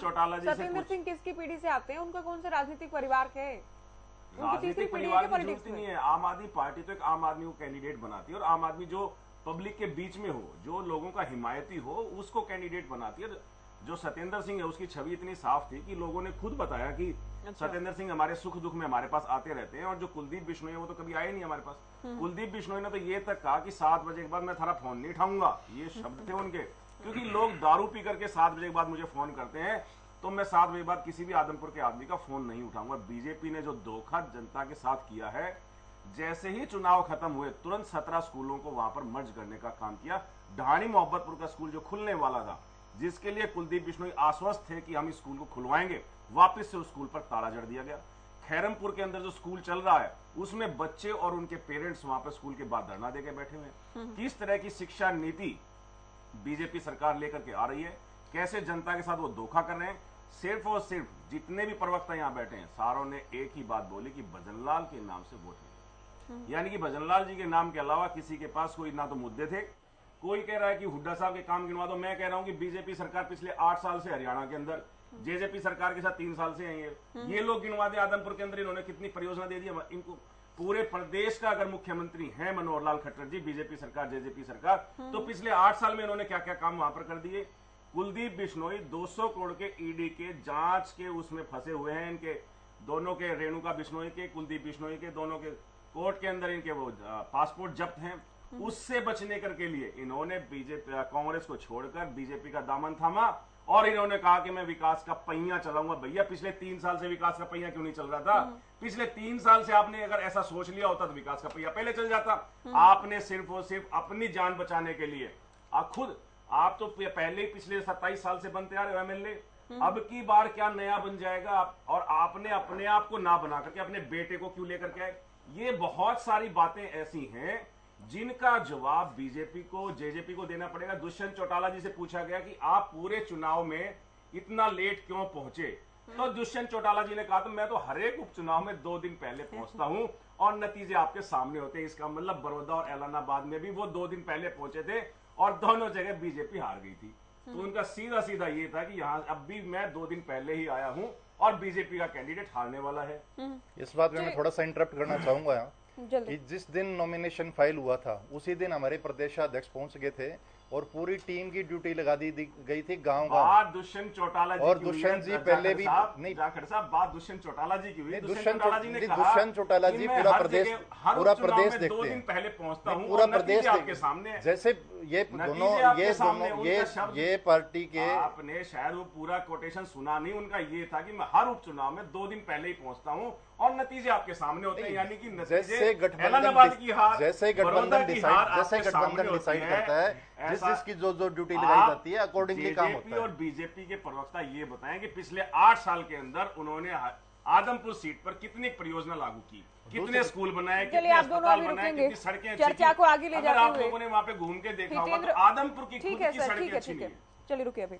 हितेंद्र मेरे सहयोगी न्यूज रूम से हमारे साथ जुड़ गए हैं। हितेंद्र, करीब 3 मिनट बाकी है जब ईवीएम भी खोली जाएंगी, ईवीएम में जो वोट है वो भी काउंट किया जाएगा। क्या अपडेट है अब तक, क्योंकि बैलेट पेपर की काउंटिंग तो जारी थी 8 बजे से? बिल्कुल ज्योति, सबसे बड़ा अपडेट तो यही है कि अभी तक जो उम्मीद थी, जिस बात की उम्मीद जताई जा रही थी, वैसा ही कुछ रुझान जो है वो आने शुरू हो गए हैं। जिस तरीके की जो जानकारी सामने आ रही है, अभी तक बैलेट पेपर में भव्य बिश्नोई बीजेपी के जो उम्मीदवार हैं वो आगे चल रहे हैं। ये ताजा अपडेट जो है वो सामने आया और जल्द ही पहले राउंड की जो पूरी डिटेल्स हैं वो हमारे सामने होंगी। उसके बाद में उस पर भी आपको जानकारी देंगे, अपने दर्शकों को तमाम जो पल पल की जानकारी है वो पहुंचाते रहेंगे। लेकिन फिलहाल जो बड़ी जानकारी सामने आई है वो यही है कि जो पहले राउंड की गिनती चल रही है, जो पहले राउंड की मतगणना चल रही है, उसमें बीजेपी के उम्मीदवार भव्य बिश्नोई ही आगे बताए जा रहे हैं। ये बड़ी खबर आपको बता रहे हैं। बड़ी खबर हम ताजा दर्शकों अपडेट को आपको बता बता दें, बैलेट पेपर की हम बात कर रहे हैं। हालांकि 8 से 8:30 के बीच देखिए बैलेट पेपर को काउंट किया जाना है, उसमें भी भव्य आगे चल रही है। भव्य बिश्नोई शुरुआत से लीड लेकर चल रही है, आप मान सकते हैं। हालांकि अभी ईवीएम खोली जानी है, अलग अलग राउंड की वोट काउंटिंग होगी, उसके बाद स्थिति क्या रहेगी और उसके बाद कैसे रुझान आती है ये भी देखना होगा हितेंद्र। बिल्कुल, उसके बाद ही तमाम जो जानकारी है वो सामने आएंगी, तो अपने दर्शकों तक पल पल की अपडेट जो है वो जरूर पहुंचाएंगे। लेकिन कड़ी सुरक्षा के बीच ये मतगणना जो है वो आज जारी है और मतगणना में ये देखना होगा, क्योंकि दो मुख्य उम्मीदवार यहाँ पर माने जा रहे हैं। ज्योति, जिस तरीके से तमाम पैनलिस्ट जो चर्चा कर रहे हैं, दो मुख्य उम्मीदवार यहाँ पर हैं, भव्य बिश्नोई और जेपी। इन दोनों के बीच में यहाँ पर यह मुकाबला जो है वो बड़ा दिलचस्प रहने वाला है। लेकिन ये देखने वाली बात होगी, जिस तरीके से कुलदीप बिश्नोई की तरफ से या भव्य बिश्नोई की तरफ से जो दावा किया गया है कि वो उनका जो जीत का मार्जिन है वो यहाँ पर बड़ा रहने वाला है और लड़ाई सिर्फ जीत के मार्जिन की है। लेकिन जेपी की तरफ से या कांग्रेस की तरफ से ये दावा यहाँ पर किया जा रहा है कि इस बार मामला कुछ और है और यहाँ पर जो उम्मीदवारी है वो इस बार बदलती हुई दिखाई देगी। विधायक जो है वो बदलता हुआ दिखाई देगा, यानी कि भजनलाल परिवार को सीधे तौर पर कड़ी चुनौती देते हुए नजर आए थे जेपी। और जेपी के साथ थे यहाँ पर कांग्रेस के प्रदेश अध्यक्ष उदयभान और पूर्व मुख्यमंत्री भूपेंद्र सिंह हुड्डा। वो यहाँ पर बड़ी बड़ी बातें, बड़े बड़े दावे जो है वो करते हुए नजर आए। तो नाक की लड़ाई कहीं ना कहीं यहाँ पर दिखाई देगी। महत्वपूर्ण जानकारी हमें दे रहे हैं कि अभी जो बैलेट पेपर में, हालांकि बहुत लंबी जोड़ी बात तो ये नहीं है गर्ग साहब, लेकिन बैलेट पेपर में भी भव्य बिश्नोई की ओर से लीड बनाना ये कहीं ना कहीं एक सकारात्मक संकेत तो है बीजेपी के लिए। बहुत जल्दी आपका रिएक्शन नहीं, इनसे मैं एक छोटा सा रिएक्शन ले लूं, फिर मुझे ध्यान है मुझे आपसे सवाल करना है बहुत जल्दी। ज्योति जी, जैसे आपके जो रिपोर्टर ने बताया बेनीवाल ने, जो 13 जो गांवों का इसमें जो रिजल्ट के अंदर आने हैं, अमित तिवारी हैं, अमित तिवारी हैं वो, हाँ तिवारी होंगे तो गलती लगी होती जी। उन्होंने स्पष्ट किया कि लगभग गांव जो है कुलदीप के प्रभावशाली एरिया है, इसके अंदर भव्य की लीड होना, मतलब लीड पक्की लीड होगी। हो सकता है, मैं इस बात से नहीं ज्यादा जानता। चलिए, मुझे छोटा सा रिएक्शन लेना था, मैं समझ गई कि वो उनका मजबूत इलाके है, वहाँ होगी। दो एरियो में देखो आप, ये आदमपुर चुनाव जो है 2 एरियो में बटा हुआ था, आपने भी देखा है। जैसे बालसमंद एरिया जिसके अंदर पुराक है, सुंडावास है, ये खारिया है, डोबी है, ये एरिया तो ज्यादातर जयप्रकाश जी के साथ था। जो पुरानी आपकी बात मुझे छोटा सा रिएक्शन ही लेना था। अभी नेहरू प्रवक्ता को काफी देर से वक्त नहीं मिल पाया है। रजवंत जी इंतजार कर रहे हैं, आपका क्या रिएक्शन है सर? अभी तक जो बैलेट पेपर की काउंटिंग हुई है, देखिए अभी काउंटिंग हो रही है, इस पे जो भी आएगा उसके बारे में तभी चर्चा की जाएगी। लेकिन मैं एक चीज बताना चाहूंगा कि जिस प्रकार से आपने पहले, मैं काफी देर से सुन रहा था कि जो कुलदीप बिश्नोई जी के जो बारे में बात चल रही थी, मैं एक चीज कहना चाहूंगा कि कुलदीप बिश्नोई जी के पास 2 तरह के चश्मे थे। जिस प्रकार से भारतीय जनता पार्टी को उनको ज्वाइन करने की बात आई थी, तो एक चश्मा तो उनका ये था कि जो 8 महीने पहले का था, जिसमें उनको विकास नजर नहीं आ रहा था, जिसमें उनको विनाश नजर आ रहा था। और थोड़े दिन बाद जब उनके ऊपर सीबीआई और ईडी की जो रेड होने की संभावना हुई, जिस प्रकार से, तो उन्होंने वो दूसरा चश्मा लगा लिया और उनको लगने लगा कि कहीं ना कहीं भारतीय जनता पार्टी है, ये हरियाणा प्रदेश का विकास करा सकती है। तो ये चीज आप खुद सोच के देखिए, ये वहां की जनता के लिए चुनाव नहीं उन्होंने छोड़ा, या सदस्यता, जो पार्टी की सदस्यता थी वो उन्होंने उस इलाके की जनता के लिए नहीं छोड़ी, वो तो सिर्फ अपने आप को और अपने बच्चे को बचाने के लिए उन्होंने सदस्यता छोड़ी थी। दूसरी बात ये थी कि ये भारतीय जनता पार्टी के लिए भी ये बात लागू होती है कि एक तरफ तो वो ये कहते हैं कि हमने समाज विकास कराया है, पूरे हरियाणा न्यूज को सबसे पहले हर एक अपडेट अपने दर्शकों को देनी है। तो ये अपडेट मैं बता दूं कि बैलेट पेपर में बीजेपी आगे है, जिसका हमने जिक्र भी किया, हितेंद्र भी जानकारी दे रहे थे कि पोस्टल बैलेट की काउंटिंग हो रही है और उसमें भारतीय जनता पार्टी गठबंधन के जो उम्मीदवार थे भव्य, उन्होंने लीड हासिल की है। अब चूंकि 8:30 हो गई है, अब ईवीएम के जो वोट हैं उनकी भी काउंटिंग शुरू होगी। तो आदमपुर उपचुनाव के लिए मतगणना जारी, बैलेट पेपर में भव्य ने लीड बनाई है। बात पूरी कीजिए रजवंत जी। जी, तो बीजेपी जो अपने आप में ये कहती थी कि हमने पूरे प्रदेश में समान विकास कराया है, और वहीं जनता के बीच में, आदमपुर की जनता के बीच में जाकर ये कहती है कि अगर भव्य बिश्नोई को या जो गठबंधन का जो उम्मीदवार है उसको जिताने का काम करोगे तो वो विकास हम और कराएंगे। तो ये सोच के देखिए, कहीं ना कहीं या तो उनकी वो बात गलत है कि वो कहते हैं कि समान विकास कराया है, और फिर दूसरी बात ये है कि वो कहते हैं कि हम भव्य जीतने के बाद हम और तेजी से विकास कराएंगे। एक प्रदेश का मुख्यमंत्री जिस इलाके से रह चुका हो, भजनलाल परिवार का इतने लंबी सत्ता वहां पर रही है और प्रदेश के मुख्यमंत्री तक वो परिवार रहा है, उसके बावजूद भी अगर उस इलाके में विकास की अगर कोई कमी है तो ये सोचने की बात है कि इस परिवार ने किया क्या। इस परिवार ने केवल और केवल आदमपुर की जनता के साथ धोखा किया है। उन्होंने केवल वहां पर उनकी वोट लेने का काम तो किया, लेकिन विकास के नाम पर कोई भी ऐसा काम नहीं कराया जिससे ये कह सके कि हाँ हमने अपनी एक बड़ी परियोजनाएं लेके आए, हमने इस इलाके को ये दिया। उन्होंने कभी भी ये नहीं कहा, उन्होंने केवल और केवल चौधरी भजनलाल के नाम पर वोट मांगा। अभी जिस हिसाब से वहां पर जो चुनाव रहा, वो वहां पर गठबंधन की बात भी अगर हम कर रहे थे, अभी गठबंधन वाले हमारे साथी कह रहे थे कि हमारी वहां पर लगभग 20,000 के आसपास हमारी 2019 में वोट आई थी। तो मैं बताना चाहूंगा कि इस प्रकार के जो झूठे हैं वो ये झूठ तो जरूर बोलते हैं, क्योंकि वहां पर इनकी लगभग शायद 15,000 के आसपास वोट आई थी, 20,000 प्लस वोट नहीं आई। और ये लोग कहते थे कि हम भारतीय जनता पार्टी के जो साथी बैठे हैं वो ये कहते थे कि 1 लाख पार, भव्य बिश्नोई 1 लाख पार का, ये बार बार मैं कई टीवी चैनल्स पे डिबेट में रहा और वहां पर अक्सर यही बातें होती थी कि अब की बार 1 लाख पार रहेगा। और अब ये बात कह रहे हैं कि अपने जीत का मार्जिन ये कह रहे हैं कि हमारा 15 से 20 पे या 30 पे इस हिसाब का बता रहे हैं। तो कहीं ना कहीं ये बौखलाए हुए तो हैं, कहीं ना कहीं इनको भी लग रहा था कि जो हम वहां पर दावे कर रहे थे वो यहाँ पर धरातल पर वो पूरे नहीं हो पाएंगे। ये चीज में इनको सोचने की बात है कि ऐसा क्या वजह हुई कि 1 लाख की बात करते करते और अब ये 15,000 पर आ रहे हैं। ये 1 लाख की बातें करते थे, उससे कुछ नहीं है। दूसरी चीज ये कि बीजेपी और जेजेपी ये दोनों पार्टी मतलब एक तरह से साइलेंट सी मोड में रही है।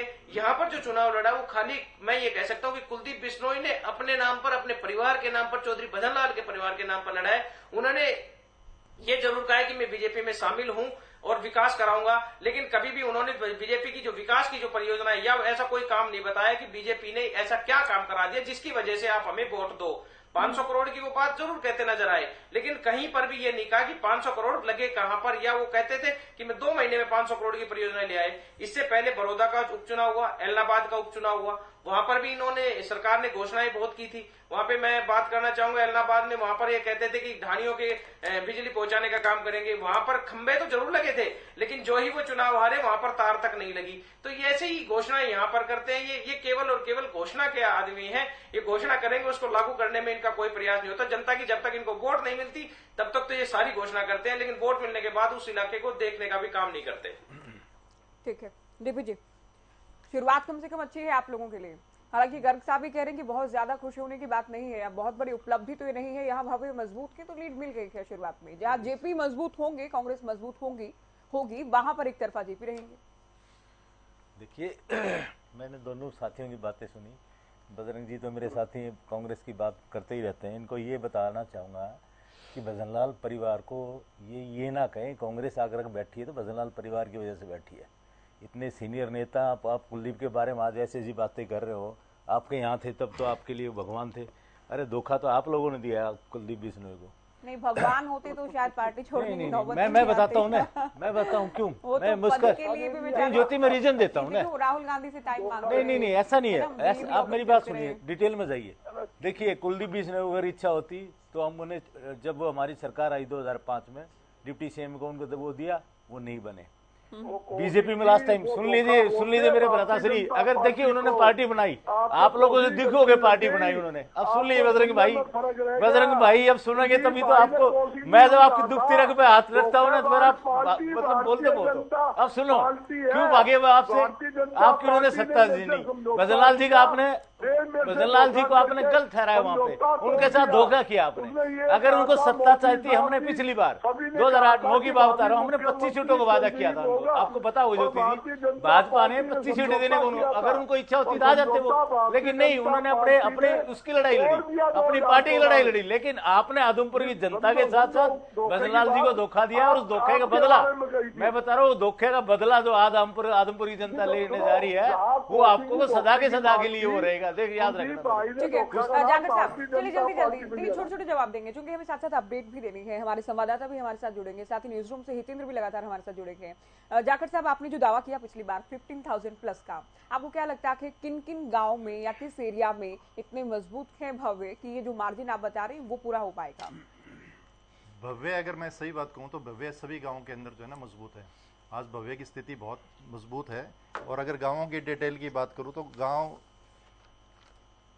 चाहे वो सदलपुर हो, सदलपुर ढाणी हो, बाणा हो, बोडिया हो, चाहे वो किशनगढ़ हो, सब गांवों के अंदर भव्य मजबूत है और सब में जीत के निकलेंगे और अच्छे जीत के और आदमपुर मंडी से भी अच्छी जीत लेके निकलेंगे वो। अच्छा। और मजबूत स्थिति के अंदर हो गए। दूसरी बात, उनको जननायक जनता पार्टी का मजबूत सहयोग है और गाँव के अंदर जननायक जनता पार्टी का भी मजबूत आधार है और इस वजह से भव्य की जो जीत है वो भव्य होने वाली है, इसमें कतई कोई दो राय नहीं है। दुष्यंत चौटाला जी का ननियाल भी है वहाँ पर और दुष्यंत चौटाला जी की वहाँ पे अच्छी पकड़ है। डॉक्टर अजय सिंह जी का वहाँ पर बहुत आना जाना रहा है और हमेशा यहाँ पे लोकदल का दखल रहा है। लोकदल के टाइम में लोकदल का दखल था, लेकिन आज जननायक जनता पार्टी का वहाँ पे पूरी तरीके से दखल है। और अगर मैं बात करूँ लोकदल की और आम आदमी पार्टी की, तो ये ज्योति जी लिख लीजिए, दोनों पार्टियां 5-5 हजार वोट से ऊपर नहीं निकलेगी ये। अच्छा। मेरे साथी प्रवक्ता मेरे पास बैठे हैं और आपके रिजल्ट्स भी आने शुरू हो जाएंगे यहाँ पे। तो 5,000 आप आम आदमी पार्टी को भी दे रहे हैं? 5,000 उससे ऊपर नहीं निकलेगी। मैं ये नहीं कह रहा हूँ कि 5,000 दे रहा हूँ, मैं ये कह रहा हूँ 5,000 से ऊपर नहीं निकलेंगी। ठीक है। जो ये वहाँ पे इस बारी जो आप, मैं आपको एक बात के लिए भी कहूँ, इस बारी वहाँ पे पानी भी एक बड़ा मुद्दा था। जो SYL की बात हो रही थी, वो जो दोगलापन था आम आदमी पार्टी का, वो निकल कर बाहर आया। उनके भगवंत मान ने ये स्टेटमेंट दी पंजाब के मुख्यमंत्री ने कि एक बूंद पानी पंजाब जो है हरियाणा को नहीं देगा। आदमपुर की जनता को तो आप यकीन करेंगे, इस बात से भी बहुत ज्यादा फर्क नहीं पड़ता कि काम नहीं हुआ। बहुत लोगों ने ये कहा कि आप लोग उस दिन लगातार देखते रहे होंगे पोलिंग वाले दिन कि काम नहीं हुआ, लेकिन इसी परिवार को हम वोट देंगे। तो क्या लगता है जो लोग लोकल विकास को नहीं तवज्जो दे रहे हैं वो SYL के पानी को देंगे इम्पोर्टेंस? कुछ नहीं, SYL का पानी तो लाइफलाइन है हरियाणा की है, तो लेकिन ऐसा वहाँ का मुद्दा है नहीं, वहाँ पानी इस बार एक बड़ा मुद्दा रहा है। ऐसा नहीं है कि पानी मुद्दा नहीं है, चले पानी बड़ा मुद्दा रहा है यहाँ पर। बेनीवाल जी, जल्दी आपका रिएक्शन। 5,000 मैक्सिमम। देखिए, जाखड़ साहब ने इतने सारे गाँवों के नाम सुनाए, ये कह दिया कि दुष्यंत चौटाला जी का ननिहाल है, लेकिन चूड़ी गांव का नाम नहीं लिया इन्होंने।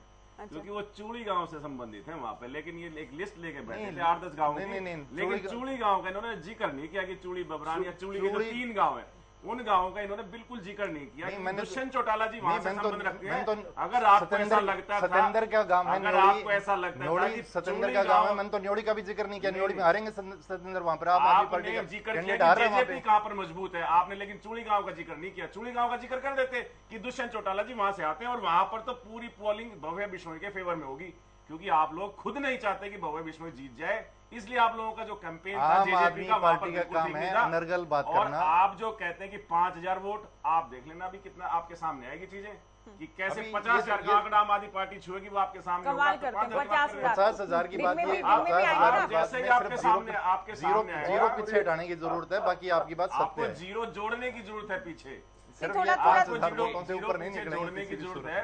ये तो जनता का जनादेश है। जो थोड़ी तार्किक बातें करें आप। कहाँ 50,000 सर? हमें भी पता है, जानकारी हमें भी है। ठीक है, 5,000 के लिए आप इस पर आप काउंटर कर सकते हैं कि हम ज्यादा करेंगे, लेकिन 50,000 वोट, आप सच में इस बात पर यकीन कर रहे हैं? भले ही परिणाम नहीं आया कि, लेकिन उससे पहले की जो स्थिति थी उसके आधार पर तो हम बात कर सकते हैं ना। बिल्कुल, हमें तो लगता है कि जनता ने हमारे को आशीर्वाद दिया। सिंगल राउंड ऐसा होगा जिसमें आप लोगों को लीड मिले। कितने गांव में आप लोगों को वोट मिल सकते हैं? हमारे को सब गांव में वोट मिलेंगे। सब गांव कहना ही तो सबसे आसान है। सब गांव कह दो, आगे चलो। अपने गांव से खुद के गांव से हारने लग रहा है। हमारे को नहीं मिलेगी। आम आदमी पार्टी को हर एक गांव से वोट। चलिए अभी आगे बढ़ती हूँ। रजवंत जी, आप लोग कह रहे हैं कि पंचायती और किसान उम्मीदवार हैं आपके, ठीक है। बालसमंद गांव से आते हैं, बड़ा गांव है, 11,000 प्लस वोट हैं, वहां भी हमारी टीम पहुंची, हमने बात की तो तीन तरह की बातें निकलकर सामने आई। कुछ लोगों ने माना कि मामला त्रिकोणीय है, कुछ लोगों ने माना कि हमारे गांव से हैं, कुरडाराम किसान के पंचायती आदमी है तो हम उनको वोट देंगे। जो तीसरी बात थी वो बड़ी बात थी, कहा गया कि कुरडाराम को वोट देना हार में वोट देना है। हम 2024 में भले ही इनेलो को वोट दें, लेकिन इस बार हम हुड्डा साहब के साथ चलेंगे, जेपी को वोट देंगे।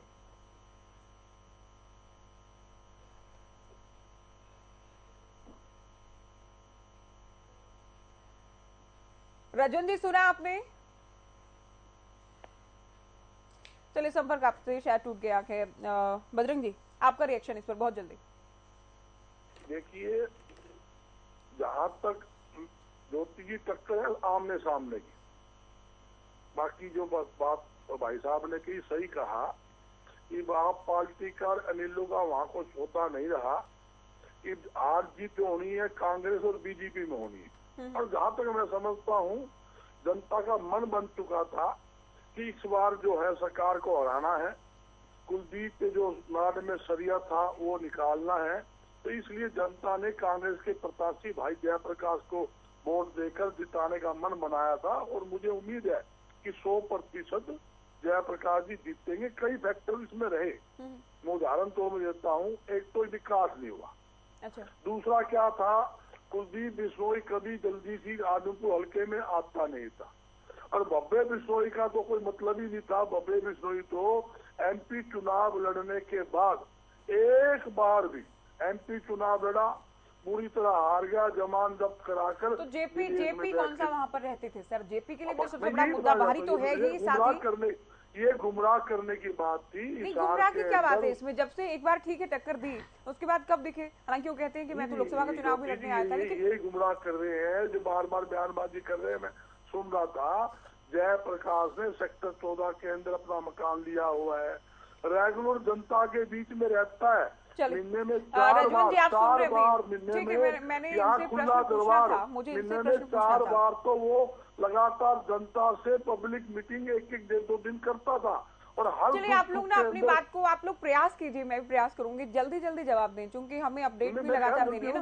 आपका जहाँ तक मुझे जनता के बात पूरी हो चुकी है और लगातार ये मतलब महीने में 4 दिन तो खुला दरबार लगाता था और सबके दुख सुख में 2 बातें बालसमंद से ही उम्मीदें थी। वहाँ कुछ लोगों ने मामला त्रिकोणीय मान लिया है, तो कुछ लोगों ने मान लिया है कि हार में वोट नहीं देनी है, हुड्डा के साथ जाना है, जेपी के साथ जाना है। दूसरा, अभी आप जेजेपी प्रवक्ता को सुन रहे थे, ये अधिकतम आपके उम्मीदवार को 5000 वोट दे रहे हैं। इनको लगता है कि 5000 तो तब मिलेंगे जब अच्छा प्रदर्शन करेंगे, यानी उससे कम ही रहेंगे। देखिए बालसमंद गांव की क्या है कि सबसे बड़ी बात है कि ज्योति जी वहां पर जो पंचायतें हुई थी, जब उस इलाके ने पंचायत करके टोडाराम नंबरदार जी को अपना समर्थन दिया है, तो वो पंचायत का भी कोई ना कोई महत्व होगा। अगर हम उस पे ही ऐसे लगा लें कि यहाँ पर त्रिकोणीय मुकाबला है या चौकोणीय मुकाबला है, तो शायद ऐसा नहीं होगा। वहां पर जब भी काउंटिंग, जिस दिन वोटिंग हो रही थी, उस दिन भी वहां की जनता ने और जिस हिसाब से वहां पर अपना जो जोर सोर्स दिखाया था, उन्होंने तो सीधा कह दिया था कि इस गांव से और ये तो बालसमंद गांव है, टोडाराम नंबरदार का गांव है, और वहां पर हम उनको पूरी तरह से देंगे। पंचायत में जो आएगा उसकी कोई गारंटी है क्या? वो कभी देखिए आप लोगों की रैलियों में, सभाओं में सबसे ज्यादा भीड़ आती है, लेकिन क्या वोट में कन्वर्ट कर पाती है लोग? कभी लोगों के इकट्ठा होने से या कह देने से वोट हो गया? रैली और पंचायत एक अलग अलग, बताइए। नहीं, मैं ज्योति जी, रैली और पंचायत एक अलग अलग चीज होती है। पंचायत जो होती है, आज भी हम जिस परिवेश से आते हैं, ग्रामीण परिवेश से आते हैं, पंचायत का एक अलग महत्व होता है। कोई भी गांव समाज अगर इस पंचायत को लेकर अगर ये फैसला कर देता है कि हमें इस उम्मीदवार को वोट देना है, तो फिर वो ये नहीं देखते कि इनको हारना है या जीतना है। उनके दिमाग में सिर्फ एक ही चीज होती है कि पंचायत में बड़ी खबर इस वक्त मिल रही है। बड़ी खबर से हम दर्शकों को पहले रूबरू करा दें, उसके बाद आएंगे आपके पास। तो मतगणना ब्रेकिंग आपकी टीवी स्क्रीन पर, मतगणना जारी है। करीब 45 मिनट हो चुके हैं, तो 45 मिनट हो चुके हैं। वोट काउंटिंग जारी है लगातार। पोस्टल बैलेट के बाद ईवीएम खोल ली गई है, तो पोस्टल बैलेट काउंट किया गया, उसमें भव्य लीड बनाई हुई है। उसके बाद अब ईवीएम का जो वोट है उसकी काउंटिंग की जाएगी। तो हर अपडेट आपको सबसे पहले दे रहा है हरियाणा न्यूज। आप दिन भर बने रहिए हमारे साथ, क्योंकि आदमपुर उपचुनाव को लेकर, वोट काउंटिंग को लेकर, परिणाम को लेकर सबसे पहले खबर तो यही मिलेगी। पोस्टल बैलेट काउंटिंग हो चुकी है, भव्य आगे है, ईवीएम खोल ली गई है। ईवीएम में अब किस उम्मीदवार के लिए क्या निकलता है, कौन अगला विधायक बनता है, किसकी चंडीगढ़ की टिकट कटती है, किसे जनता ने विधानसभा भेजने का फैसला लिया है, इसको लेकर भी हम जैसे जैसे रुझान आएंगे और जो अपडेट आएंगे उसके आधार पर चर्चा लगातार करते रहेंगे। डीपी कौशिक जी, अब तक देखिए एक बड़ी बात निकलकर सामने आ रही है कि विकास नहीं हुआ, इस बात को लगातार मुद्दा बनाया जा रहा है। और जब आप लोग 8 साल से हैं सरकार में और अब ये कह देना कि आदमपुर का विकास नहीं हो पाया, तो ये सीधा प्रश्न सरकार पर, सरकार के कामकाज पर उठता है। ज्योति, किसने कहा विकास नहीं हो पाया? हरियाणा के अंदर जब से भाजपा की सरकार है, हमने पहले दिन ही तय कहा है समान रूप से विकास काम करेंगे और समान रूप से आदरणीय मनोहर लाल जी ने किया। मैं आपको बिल्कुल टोकना नहीं चाहती थी शुरू में, लेकिन आपने मेरे से सवाल कर लिया तो मैं बोल रही हूँ। नहीं, मैं बता रहा हूं। आप ही कह रहे हैं कि किसने कहा? अरे कुलदीप बिश्नोई कह रहे हैं सर। देखिए, बिश्नोई कह रहे हैं कि विपक्ष में थे तो विकास नहीं हो पाया जितना होना चाहिए था। और अगर आप ये कह रहे हैं कि समान विकास हुआ है, तो अगर आदमपुर का नहीं हुआ, तो अगर समान विकास हुआ है तो क्या पूरे प्रदेश का नहीं हो पाया? मैं एक बात कहना चाहूंगा आपको, हम लोगों ने 25 करोड़ रुपए की हमने जो राशि एक विधायक को दी जाती है, वो ये तो है नहीं भाजपा की विधायक की जाती है, कांग्रेस को नहीं दी कितने करोड़ जाती। की? 25 करोड़ रुपए दिए जाते हैं, आपको शायद पता होगा। 5 साल के अंदर ही ग्रांट दी जाती है, वो हर विधायक को दी जाती है।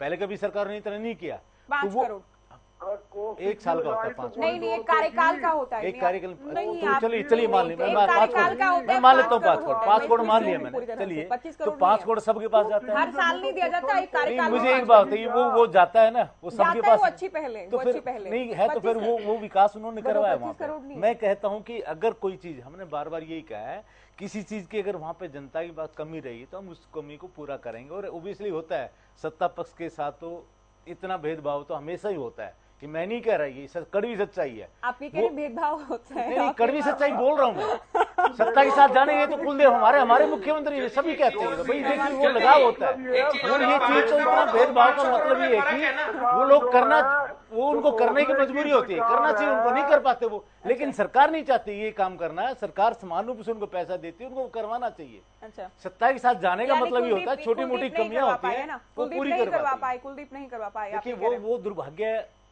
रहा कांग्रेस का, जिससे उन्होंने बहुत परेशानी दी है, उनको प्रताड़ना दी है, अच्छा। उनको परेशान किया है। पिछले सत्ता जब से भजनलाल जी गए हैं तब से कांग्रेस ने उनको बिल्कुल एक जैसे होता है ना, रॉड कह रहे हैं ना, ये रॉड बजरंग जी आपकी डाली हुई है उसके गले में, अच्छा। उसके गर्दन में आपने डाल दी उसको। आप मान रहे हैं कि रोड तो है गले में? नहीं, वो थी, उन्होंने निकल गई बेचारी, भाजपा माते निकल गई ना उनकी। चले आगे बढ़ते हैं अभी। देखिए बहुत इंटरेस्टिंग है कि आपने एक तो ये मान लिया कि अगर नहीं हुआ तो ये उनकी गलती है ना, और थोड़ा भेदभाव तो होता है। दूसरा आप ये मानते हैं रोड तो है गले में, लेकिन कांग्रेस ने डाली थी। हाँ तो इन्होंने गला घोटा, इन्होंने घोटा है। नहीं, वो गला घोटने तभी तो की बात भागे नहीं, वो। वो ये कह रहे हैं कि इतना भागे अहंकार क्यों? है कि गले में रोड है, वो झुकती एक नहीं बात है है, गर्दन। जिस परिवार ने पूरे मतलब हरियाणा प्रदेश को यहाँ तक लाके खड़ा किया है, तो क्या उनका योगदान नहीं है कांग्रेस पार्टी में? आज ये ऐसी बातें कह रहे हैं भजनलाल जी के बारे में, दियोगे तो आत्मा के बारे में, बेनीवाल जी, बात है ना। ठीक है, जल्दी जल्दी बात पूरी करते हुए बेनीवाल जी, आपके कोई बड़े नेता, तो हम इलेक्शन पूरी कवरेज की बात करें, कैंपेनिंग की दरअसल हम बात करें तो ज्यादा प्रचार नहीं किया गया। क्यों? क्योंकि उम्मीद होगी, इस बात की जानकारी होगी, इनपुट होगा कि बहुत अच्छा कुछ करने वाले हैं नहीं।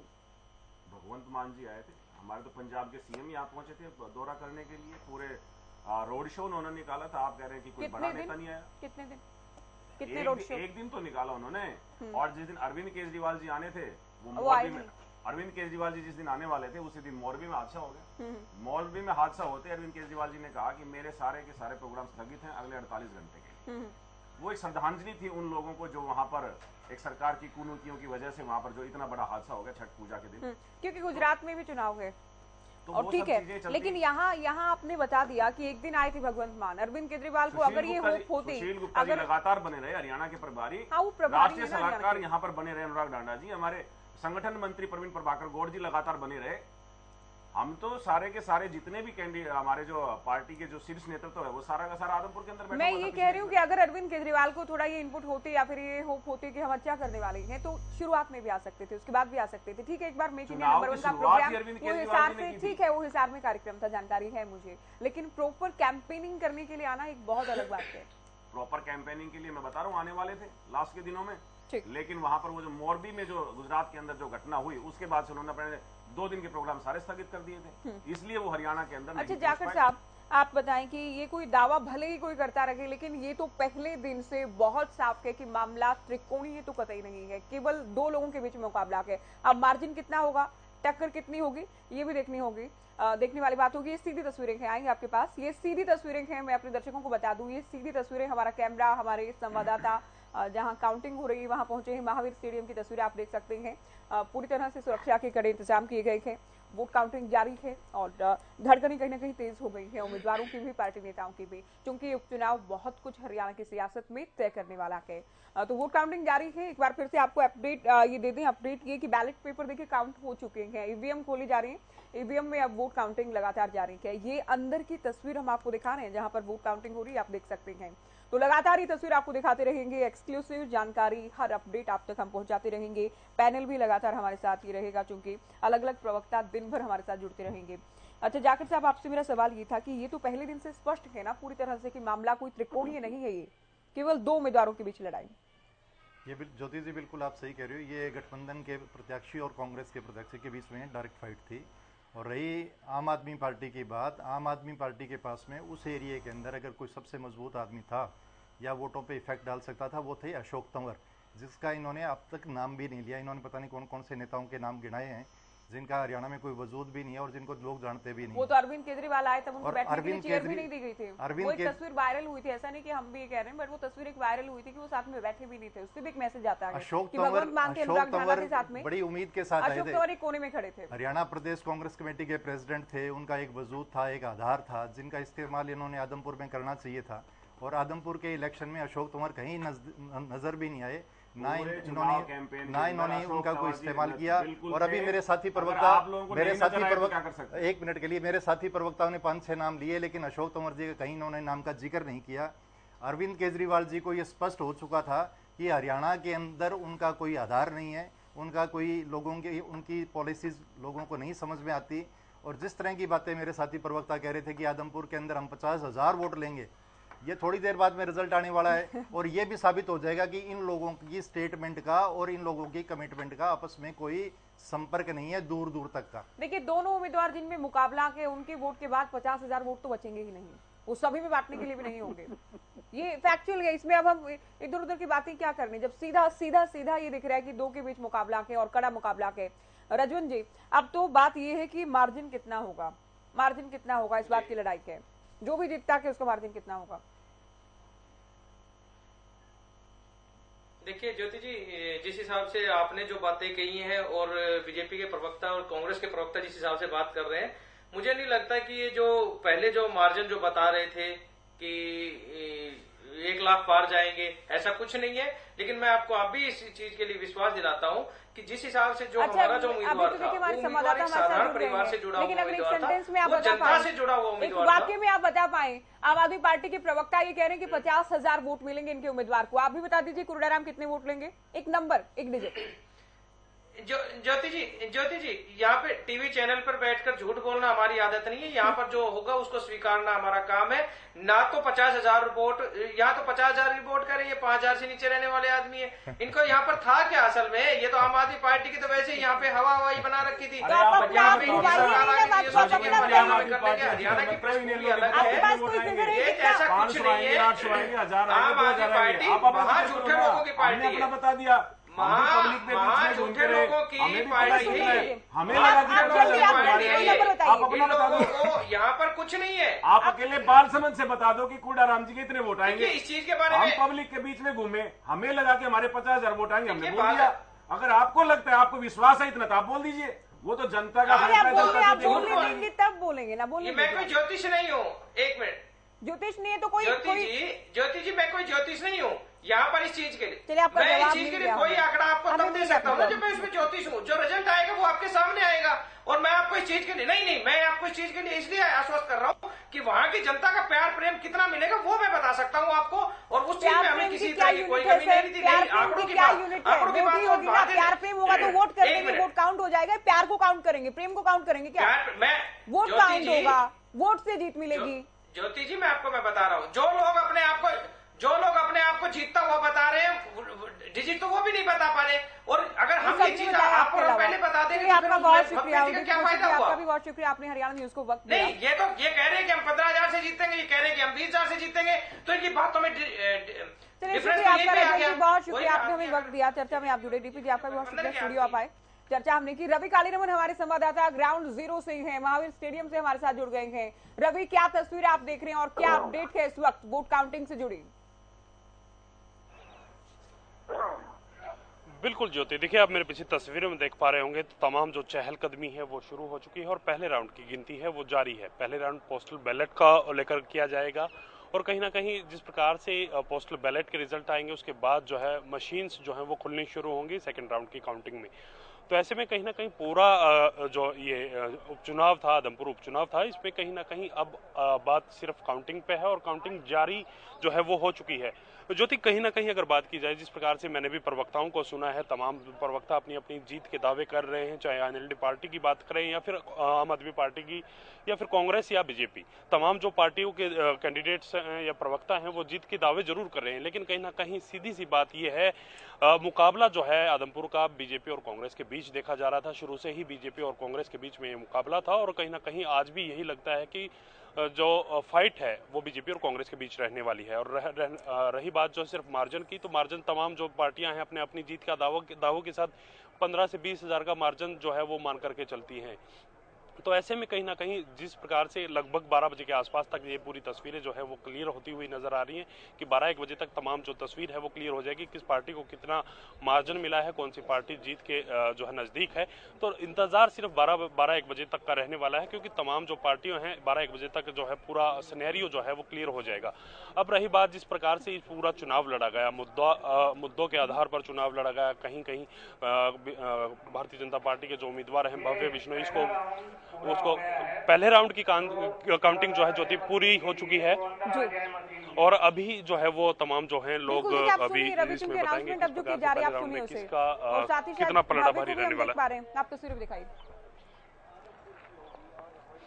बिल्कुल ज्योति, देखिए भारतीय जनता पार्टी के उम्मीदवार थे भव्य बिश्नोई और वो पोलिंग सेंटर के अंदर जाते हुए नजर आ रहे हैं। तमाम जो जिस प्रकार से अभी अनाउंसमेंट हुई, तमाम कैंडिडेट्स को अंदर बुलाया गया है कि तमाम जो कैंडिडेट्स हैं वो अंदर आए, उसके बाद जो है पहले राउंड की गिनती का जो रिजल्ट है वो डिक्लेयर किया जाएगा।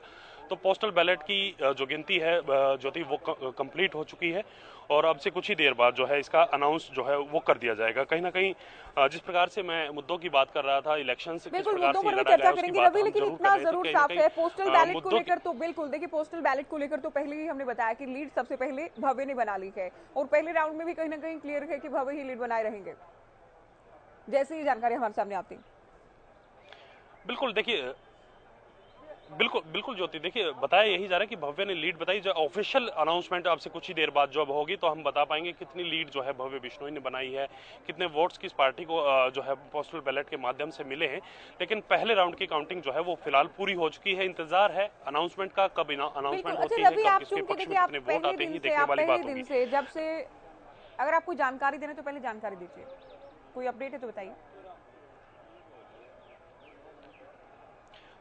ज्योति देखिए पहला राउंड जो है वो पूरा हो रहा है और हो चुका है, तो इंतजार किया जा रहा है सिर्फ काउंटिंग का। लेकिन जिस प्रकार से जो जानकारियां मिल पा रही हैं कि पहले राउंड में भव्य बिश्नोई जो है बीजेपी के कैंडिडेट हैं, उनको बढ़त जो है वो मिली है। ये बढ़त कितनी है, कितनी वोटों की बढ़त रहने वाली है, ये अनाउंसमेंट के बाद कंफर्म हो पाएगा। हालांकि बताया ये जा रहा है कि 1000 के आसपास जो है, ऑफिशियल नहीं है लेकिन कहीं ना कहीं जो जानकारी मिल पा रही है उसकी जो जानकारी के हिसाब से 1000 के आसपास जो है पोस्टल बैलेट की जो लीड जो है वो बताई जा रही है। हालांकि हम भी इस बात पर पुख्ता जो है दिन से बिल्कुल अभी हम पुख्ता नहीं बता रहे, जैसे ही आधिकारिक तौर पर जानकारी होगी हम बताएंगे। तो पहला राउंड पूरा हो चुका है, अब जैसे ही ये नंबर सामने आएगा वो भी हम आपको बताएंगे। रवि, आज उम्मीदवारों की बॉडी लैंग्वेज क्या कहती है, क्योंकि आप पहले दिन से इन्हें करीब से देख रहे हैं? बिल्कुल ज्योति, देखिए बॉडी लैंग्वेज की अगर बात की जाए तो कुलदीप बिश्नोई यहाँ आए थे। कुलदीप बिश्नोई जीत का दावा जो है वो करते हुए नजर आए, 20,000 से ज्यादा की जीत जो है वो बताते हुए नजर आए। वहीं अगर जयप्रकाश कांग्रेस के जो कैंडिडेट थे उनकी अगर बात की जाए तो उनकी तरफ से भी जीत का दावा किया गया है। और वहीं INLD के कोडाराम जो नंबरदार थे उनकी तरफ से भी जीत का दावा। तमाम जो दिग्गज हैं, तमाम जो कैंडिडेट्स हैं आदमपुर उपचुनाव के, वो जीत का दावा जरूर करें, लेकिन बॉडी लैंग्वेज जो है सबसे पॉजिटिव जो है वो कुलदीप बिश्नोई, भव्य बिश्नोई की यहाँ नजर आ रही है। और कहीं ना कहीं ये माना भी जा रहा है कि जिस प्रकार से इलेक्शन जो लड़ा गया था, हालांकि एक बार जो इलेक्शन थोड़ा सा बीजेपी की तरफ से लूज हुआ था, लेकिन उसके बाद बीजेपी ने अच्छा कमबैक किया और कहीं ना कहीं उसके चलते ही ये जो है मार्जिन है ये कितना रहेगा ये देखने वाली बात होगी। लेकिन आमतौर पर जब तो तमाम पहला राउंड पूरा हो चुका है, उम्मीदवारों को बुलाया जा चुका है अंदर, तो कुछ ही पलों का इंतजार है, उसके बाद ये अनाउंसमेंट हो जाएगी कि कौन कितना आगे। बिल्कुल ज्योति, देखिए पहला राउंड बिल्कुल पूरा हो चुका है और अनाउंसमेंट भी हुई है कि पहले राउंड की जो गिनती है वो पूरी हो चुकी है। तमाम जो कैंडिडेट्स हैं उनको अंदर बुलाया गया है और उस अंदर बुलाकर तमाम कैंडिडेट के सामने जो है बात की जाएगी किस प्रकार से पोस्टल बैलेट की जो गिनती है वो रही है और उसके बाद जो है अनाउंसमेंट की जाएगी। कुछ ही क्षणों का जो है इंतजार है। आप मेरे पीछे तस्वीरों में देख पा रहे होंगे तो तमाम सिक्योरिटी की अगर बात की जाए, सिक्योरिटी के बंदोबस्त अच्छे पुख्ता किए गए हैं और साथ साथ जिस प्रकार से आदमपुर विधानसभा क्षेत्र को लेकर एक काउंटिंग सेंटर बनाया गया है, इसमें तमाम जो कैंडिडेट्स हैं वो अंदर जा चुके हैं। सिर्फ और सिर्फ अभी पोस्टल बैलेट की काउंटिंग जो है वो पूरी हुई है, उसी का इंतजार किया जा रहा है कितने वोटों से कौन आगे है, किसको पहले राउंड में बढ़त मिली है। जी तो बिल्कुल देखिए कुछ ही पलों का इंतजार है, अभी आधिकारिक तौर पर जैसे ही जानकारी दी जाएगी। अच्छा, क्या क्या इंतजाम के रवि, क्योंकि हम देख रहे हैं कि पुलिस बल काफी तैनात है, अर्धसैनिक बल है, ये पूरा प्रयास है कि पूरी तरह से शांतिपूर्वक ढंग से वोट काउंटिंग हो, चुनाव परिणाम आए प्रशासन की ओर से। बिल्कुल ज्योति, देखिए अब मैं आपको तस्वीरों में दिखाऊंगा सिक्योरिटी किस प्रकार से यहाँ की गई है। तमाम जो सिक्योरिटी के लिए पुलिस फोर्स यहाँ डिप्लॉय की गई है, जो लाठियाँ हैं, जो एंटीरोइड्स इक्विपमेंट्स हैं वो पुलिस के हाथ में है। किसी प्रकार के अगर इस प्रकार की कोई बात होती है तो उनसे निपटने का पूरा प्रयास जो है पुलिस यहाँ करती हुई है। प्रशासन पूरी तरह से मुस्तैद है, लगातार थ्री टायर सिक्योरिटी की यहाँ बात जो है वो आ रही है। सीसीटीवी कैमरे यहाँ लगाए गए हैं कि किस प्रकार से कोई कुछ चूक ना हो। तो ऐसे में कहीं ना कहीं सिक्योरिटी व्यवस्था पूरी चाक चौबंद है और कहीं ना कहीं जिस प्रकार से कहा जा रहा था किसी प्रकार के बाहरी जो आउटडोर्स हैं या फिर जिस प्रकार से असामाजिक तत्व हैं उनसे निपटने का पूरा बंदोबस्त है वो यहाँ किया गया है। अगर बाहर की बात की जाए, महावीर स्टेडियम के बाहर तो एंटी राइड्स व्हीकल्स को भी डिप्लॉय किया गया है, वाटर कैनन को भी डिप्लॉय किया गया है। अगर इस प्रकार की कोई स्थिति होती है तो उनसे सख्ती से निपटा जाए। जी देखिए, हमें तो मिल रही बजरंग दास जी, आपको भी मिले, हम भी कोशिश करेंगे। रवि देखिए, पहले एक बार फिर से आप